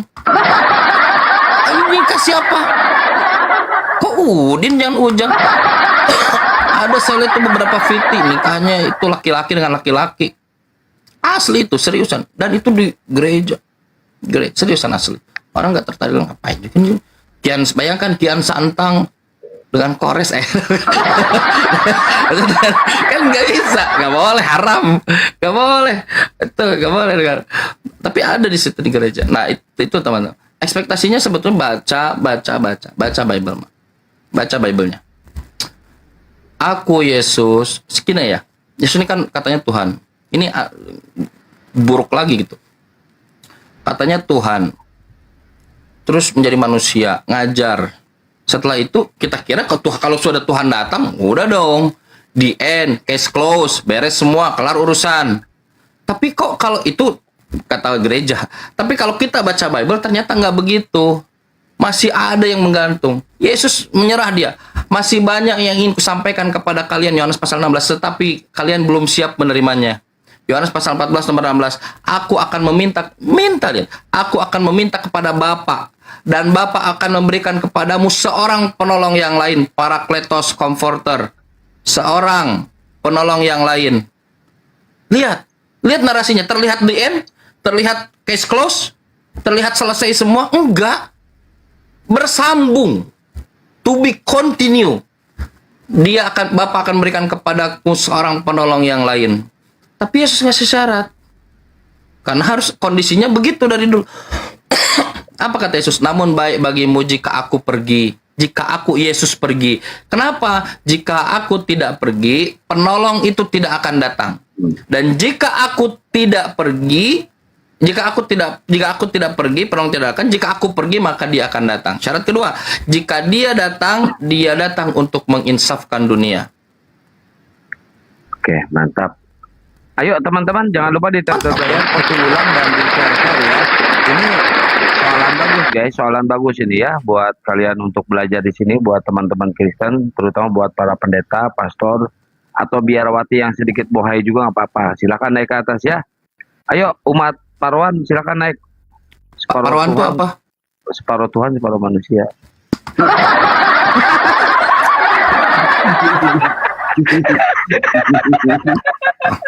Tapi iya, secara betul 100% Tuhan 100% manusia itu artinya 50%. Iya. Jadi nggak mungkin jadi 200%. Separuh itu 50-50. Betul itu. Ada kisah biarawati ya. Beliau mengakunya asalnya biarawati, terus dididik jadi misionaris. Namanya, azan di sini sedikit saja. Namanya Ibu Hajah Irene Handono. Beliau ustazah kita. Semoga Allah menjaga beliau ya. Ceritanya dia dididik jadi misionaris. Dulu belajar di gereja, habis itu disuruh belajar Quran untuk menyerang Islam. Baca Quran, pengakuan beliau di videonya. Tapi karena dia biasa baca dari kiri dulu Quran. Masuk surat Al-Ikhlas, Qul huwallahu ahad, Allah itu satu, Allahu somad, Allah tempat bergantung, tempat meminta, lam yalid walam yulad, Allah tidak diperanak dan tidak diberanak. Tuhan itu tidak beranakan. Walam yakul lahu kufuwan ahad, tidak ada yang setara. Terus dia nanya ke gereja, Pak Pendeta, kok aku baca Quran semuanya bener nih? Tuhan itu harusnya begini, tidak diberanakan. Kok Tuhan kita beranakan? Tuhan itu satu. Lalu pendetanya bawa whiteboard, dia tulis dia gambar bentuk segitiga. Ditanya, ini berapa sudut? 3 sudut. Ada berapa segitiga? 1 segitiga. Nah, inilah Tuhan kita. Tapi karena orang cerdas, Hajah Irene Handono ini orang cerdas. Dia ambil spidolnya, dia buat segi 4. Dia buat segi 4. Tanya dia. Jadi nanti jika suatu waktu orang punya hikmat, lalu dia punya tambahan Tuhan, seperti Yesus develop tahun 325 Yesus jadi Tuhan, tahun 381 Roh Kudus diangkat jadi Tuhan. Nanti ada yang Tuhan tambahan jadi 4. Kita tanya, ada berapa sudut? 4. Ada berapa Tuhan? 1. Mati pendeta, mati. Titik balik Hajah Irene Handono. Teman-teman, ketuhanan kalian itu jarum jamnya jauh ke Yunani, tidak ke anak Maria. Anak Maria Tuhannya satu, rupanya tidak bisa dilihat, suaranya tidak bisa didengar. Anda akan mendapatkan ketuhanan anak Maria itu hanya dengan Islam. Inna dina indallahil Islam. Agama yang di sisi Allah, diridhoi oleh Allah adalah al-Islam. Apa kata Yesus? Yohanes pasal 14 nomor 27. Salaman atrokulakum. Islam aku tinggalkan kepada kalian. Langsung dari mulut Yesus. Salami, posesif bentuknya. Kedamai sejahteraku, Islamku aku berikan kepada kalian. A'tikum. Itu kata Yesus. Langsung dari mulut Yesus. Maka kata Yesus, makananku adalah mengikuti kehendak Bapakku. Orang yang berserah diri.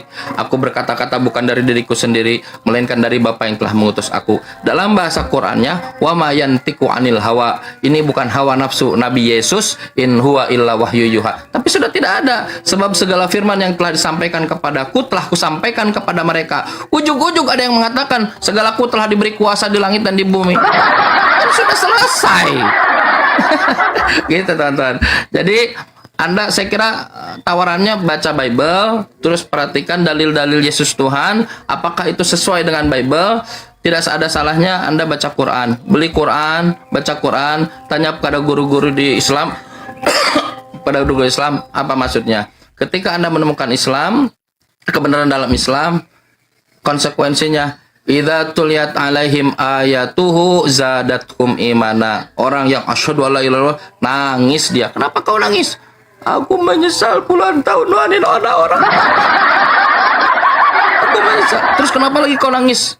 Setelah masuk Islam kok aku jadi lebih dekat dengan Yesus. Oh begitu, iya. Kenapa? Di Bible Yesus menjadi kutuk, di Islam Yesus diberkahi. Masya Allah. Tolong perhatikan, bawa beli Quran, baca Quran, saya kira itu tawaran yang ini ya, apa, fair saya kira. Oke, Santang izin dulu, sholat dulu ya. Ya, di sini juga Bisa. udah azan. Izin Ustaz Ali, sudah diberikan. Oh, Ya. izin sudah diberikan. Saya sedikit boleh nggak? Sedikit aja. Ya kan? bentar. Kalau benar Apa-apa, Yesus- Imrus? Bentar, Imrus. Mau nambahin sedikit. Dikit aja. Tab-tab layar Untuk dulu memas- sampai 100, baru bisa nambahin. Tab-tab layar dulu. Oke, cukup 2 kali aja. 1, 2, alhamdulillah. Ya nggak gini loh ya. Buat saudara-saudara kita Kristen sedunia ya. Kalau Anda menuhankan Yesus, kalau benar Yesus itu Tuhan, Tuhan yang memalukan loh. Saya pastikan Anda menuhankan yang memalukan Yesus itu. Kenapa? Anda baca Bible Anda secara utuh. Berapa kemampuan Yesus di situ? Coba menghidupkan orang, menyembuhkan. Hanya cuma segitu. Coba Anda baca, coba Anda teliti baik-baik. Gak nyampe 100 kemampuan Yesus di situ. Pantas nggak Tuhan itu cuma nyampe segitu doang kemampuannya? Kalau Anda melebihkan, Anda berkhianat pada Yesus. Nggak tertulis. Artinya dia bukan Tuhan. Kalau Anda menuhankan Yesus, memalukan punya Tuhan Yesus. Saya pastikan itu dan saya pertanggungjawabkan di hadapan Yesus. Bahkan saya mengatakan, saya akan menjadi musuhnya Yesus kelak di depan Yesus. Kenapa? Karena kasihilah musuhmu. Nah, kalau Yesus mau masukin saya ke neraka, nggak bisa. Saya musuh Anda. Masukkan saya ke surga. Baik kan Yesus kan? Orang Muslim yang masuk ke surga semua. Kata Yesus sendiri. Ya, oke. Lanjutkan Santang, pakaian Santang, alhamdulillah. Oke, silakan Bang Imrus kalau mau menambahkan, silakan. Tapadol. Waktu dan tempat persilakan. Saya udah 2 album dari tadi. Kapan? Katanya mau nambahin. Silakan tambahin dong. Gimana sih? Waduh. Jadi pimplan. Ustaz Alif tapadol, yang dari ini. Ya semoga Tuh, berkah dari Sindu tadi ngomong mau nambahin. Disuruh nambahin malah diem. Parah nih. Kacau. Alhamdulillah. Kadang-kadang. Tapadol. Yaudah kalau mau nambahin. Berarti monitor kan? Di sini masuk Juhur.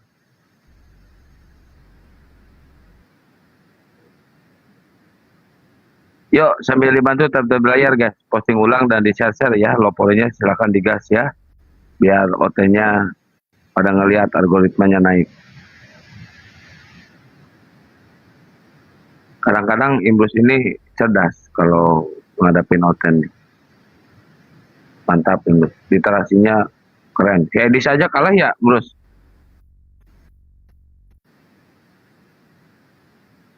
Edi sampai hari ini ya selalu ngundang saya tapi nggak berani naikin saya. Cuma saya minta doang. Saya mau tanya cuma satu. Apa tuh? Cuma satu, dia nggak berani. Ya. Nah ini ada tamu yang baru nih. Kenapa sih tamu pada turun-turun semua? Naiklah. Buktikan Anda punya Tuhan Yesus. Bangga dong punya Tuhan Yesus. Masa nggak berani? Memalukan.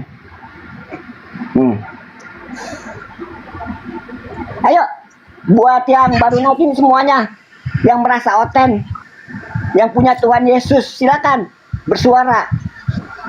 Mumpung gurunda saya ini lagi pada diam semua. Kapan lagi kan?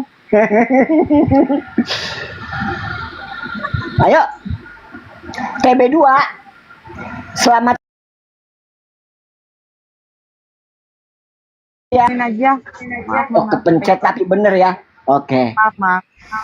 Oke. Halo, selamat siang Malik.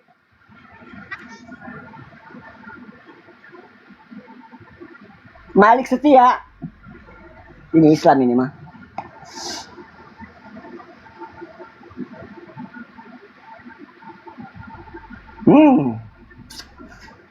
Ayolah. Buktikan ketuhanan Yesus di sini ya kan. Siapa tahu kalau perlu Anda menginjili kami loh, beritakanlah Injil kepada kami. Mampu nggak Anda memberitakannya? Maksimalkan kemampuan Anda di sini. Ya. Jangan di room oten Anda ngoceh-ngoceh. Beginilah Bang Juma, beginilah Ripa. Oh, semuanya di sini.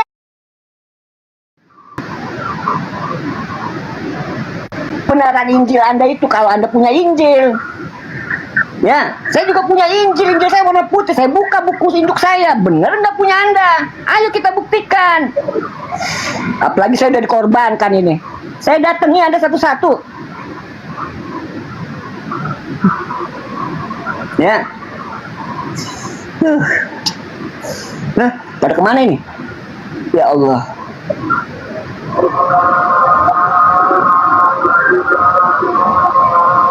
Apa Basman? Nggak levelku kau.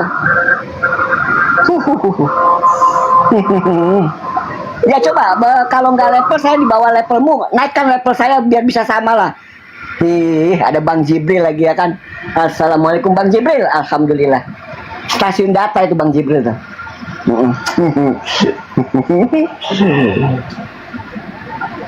Oten.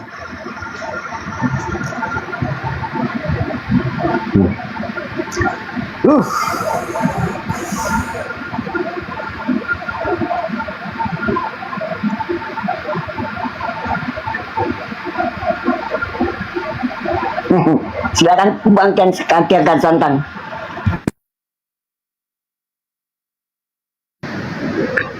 Ayo oten, silakan naik oten sini naik.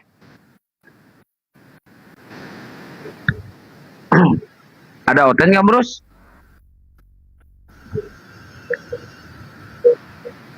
Udah ajan di sini, di musola saya udah ajan. Lanjut. Oh iya, siap. Di sini udah barusan.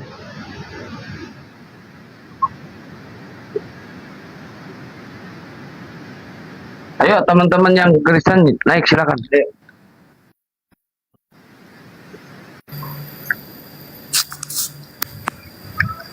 Halo Bang. Ya. Halo Bang Wing. Muslim apa Kristen Bang? Muslim. Muslim. Ada yang mau disampaikan Bang? Hah? Ada yang mau disampaikan Bang? Ada Bang. Bentar ya Bang, bentar.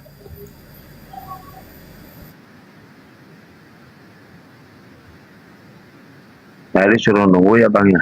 Baiklah, saya tunggu.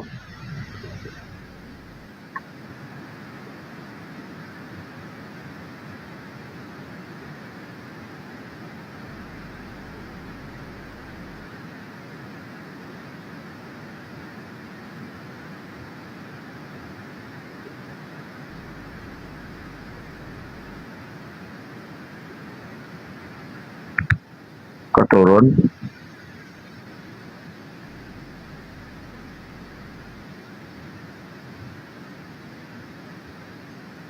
Ayo buat teman-teman Kristen silakan naik ya. Ini kita diskusi santai aja ya teman-teman ya.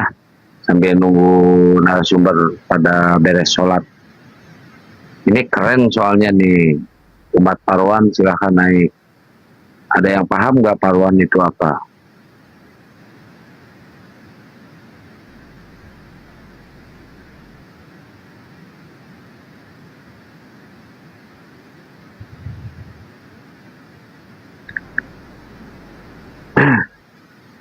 Sambil dibantu tata layarnya ya teman-teman ya. Udah mulai kena tombak barusan. Pagi-pagi Kang. Pagi-pagi. Oh iya. Pagi-pagi. Separuh Tuhan, separuh manusia.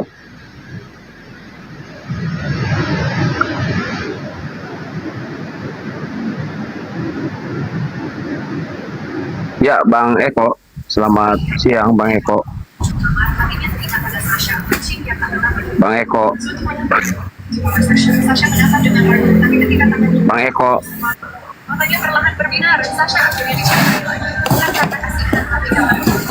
Slow aja, Bang. Weh, Pak Bahar. Gimana kabarnya Pak Bahar?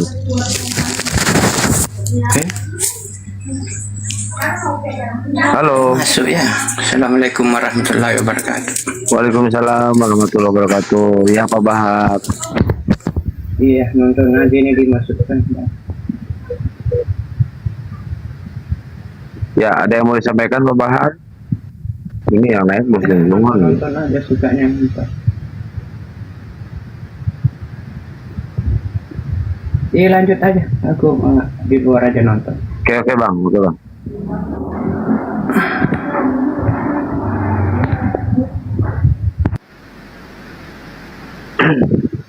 Si Emil itu kemana ya? Udah saya share tapi nggak hadir ya.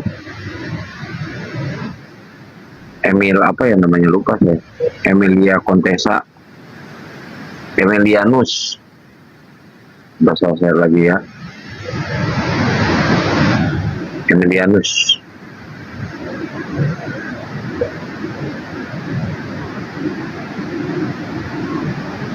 Ayo teman-teman nonton, kita diskusi santai, sopan, mengedukasi buat semuanya ya. Jangan ada bahasa-bahasa atau kata-kata yang kotor ya kalau diskusi ya. Kita di sini sama-sama belajar untuk mengedukasi ya. Yang sopan ya kalau diskusi. Jangan ada caci maki, jangan ada hujatan. Ya sama musuh begini.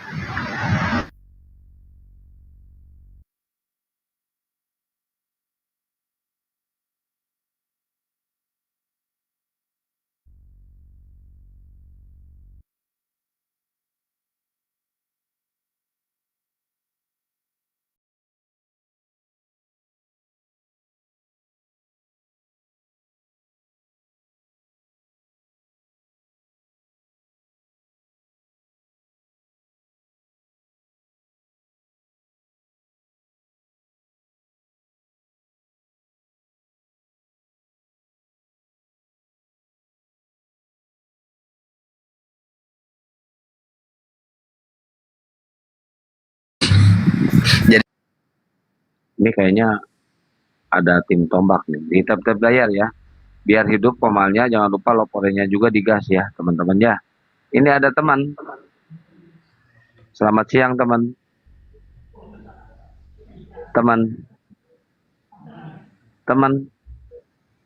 Teman, selamat siang.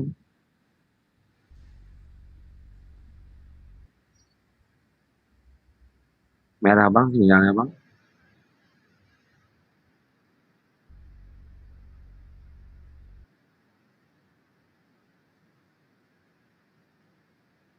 Beritakan. Hatuha sama gua beritakan sini naik. Sambil nunggu yang lain. Naik sini beritakan. Saya punya tema bagus. Keren untuk dijadikan perdiskusian. Naik sini bro. Beritakan. Naik sini. Lu biasanya pemberani kok sekarang jadi pengecut tuh. Malah kabur. Udah dijambak juga.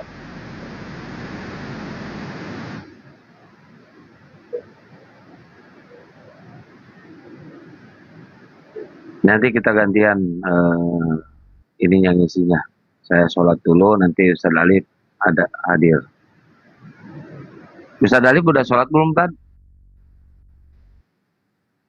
Oh, masih sholat kayaknya. Kian orang mana izin? Orang Bandung.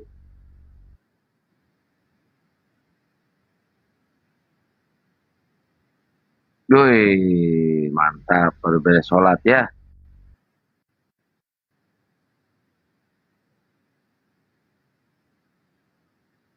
Tes tes tes, ada? Ada. Kalau ngetes gini, Kang Chan, saya ajarin. Tes, tes, Hmm. tes. 1, 2, 3, 1 dalam 3, 3 dalam 1, tes, tes, cek. Gitu.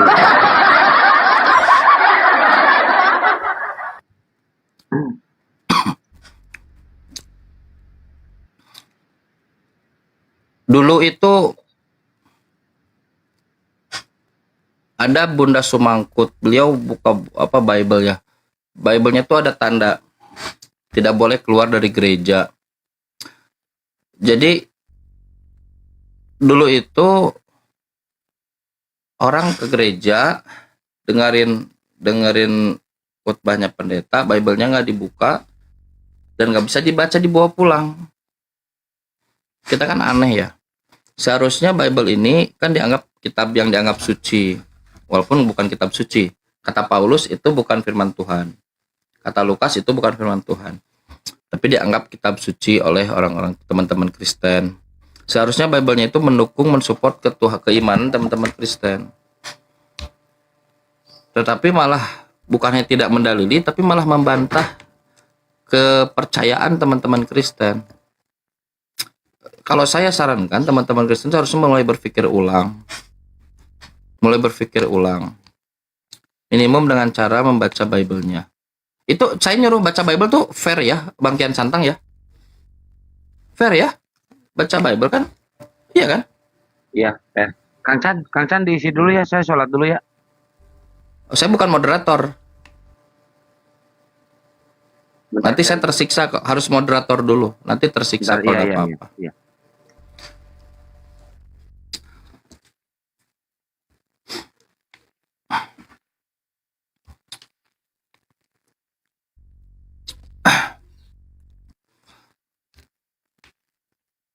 Orang Muslim lupa kepada Tuhannya. Nggak bisa, masuk zuhur, ingat lagi, sholat lagi. Lupa lagi, nggak bisa, asar, sholat lagi. Lupa, nggak bisa, sholat lagi maghrib. Maghrib, kehabisan tidur, belum. Maghrib, sholat isya tidur, lupa, subuh masuk.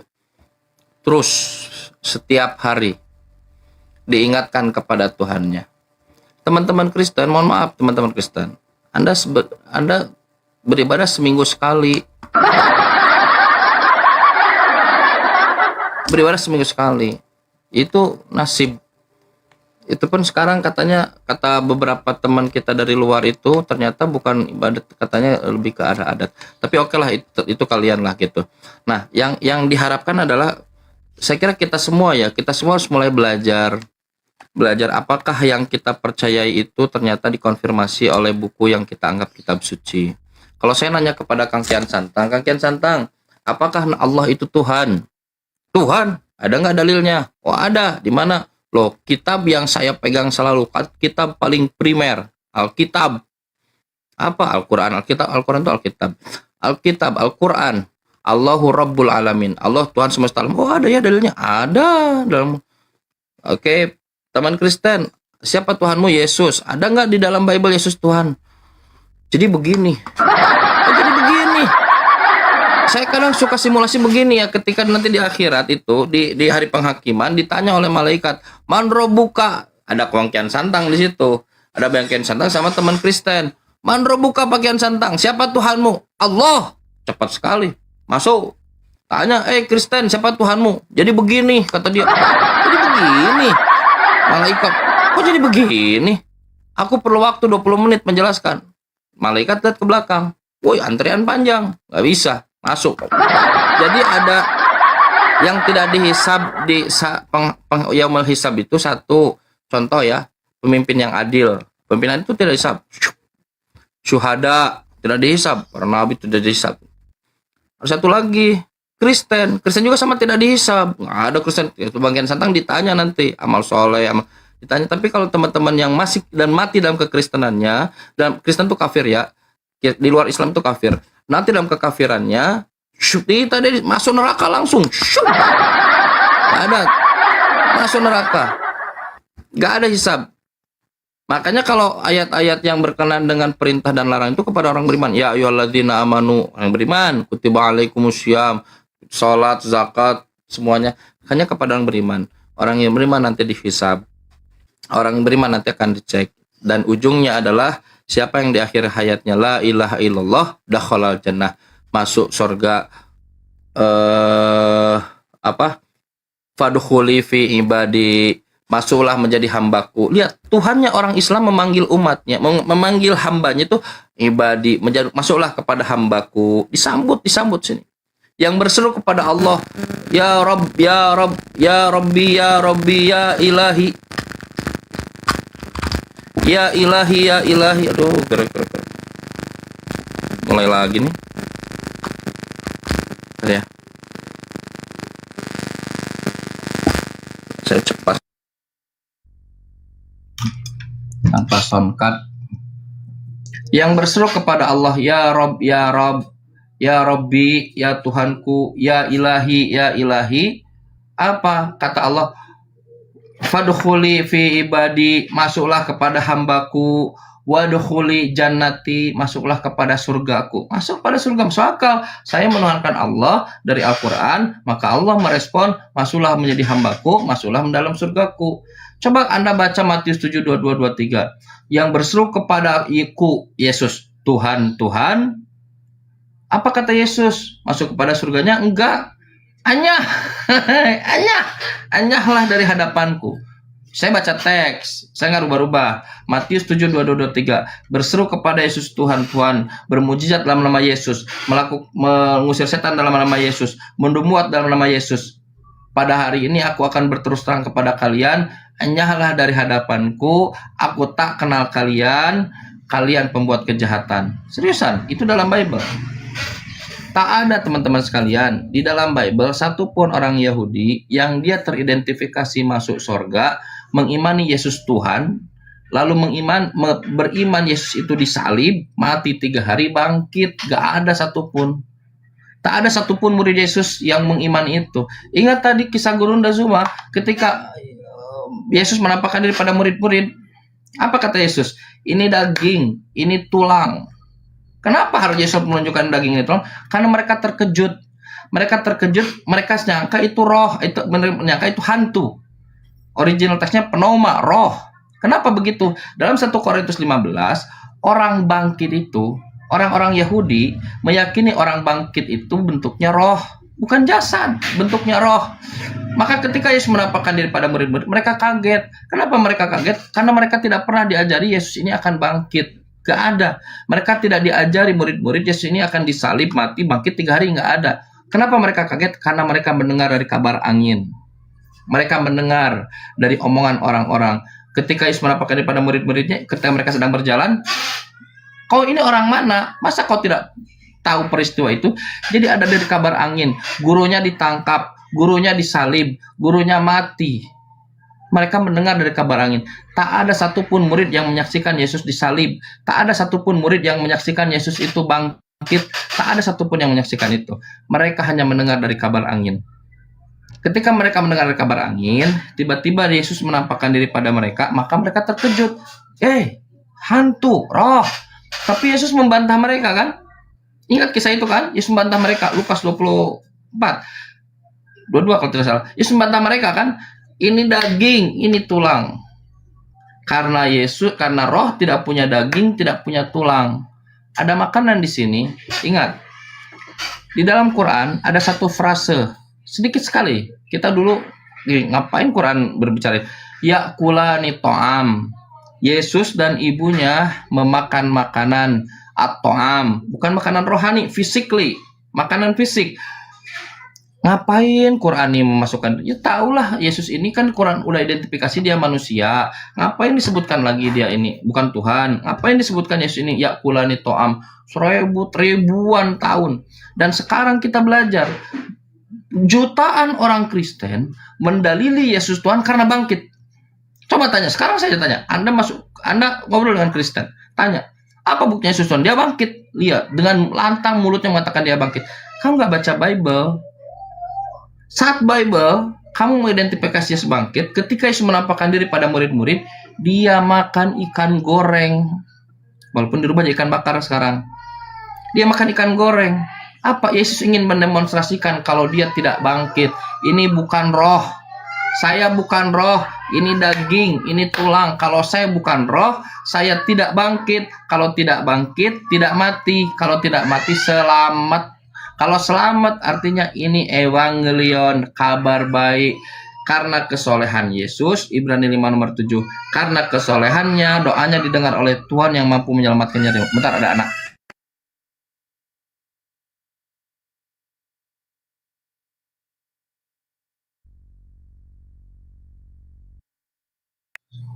Kalau ada ini suara anak dikasih tahu ya teman-teman. Saya nggak pakai sound card, jadi nggak pakai ada noise. Begitu teman-teman. Lihat, Quran hanya memfrasekan yakulani to'am. Mereka berdua makan makanan. Dan hanya satu frase itu membantah ketuhanan Yesus karena bangkit. Seriusan? Bentar ya.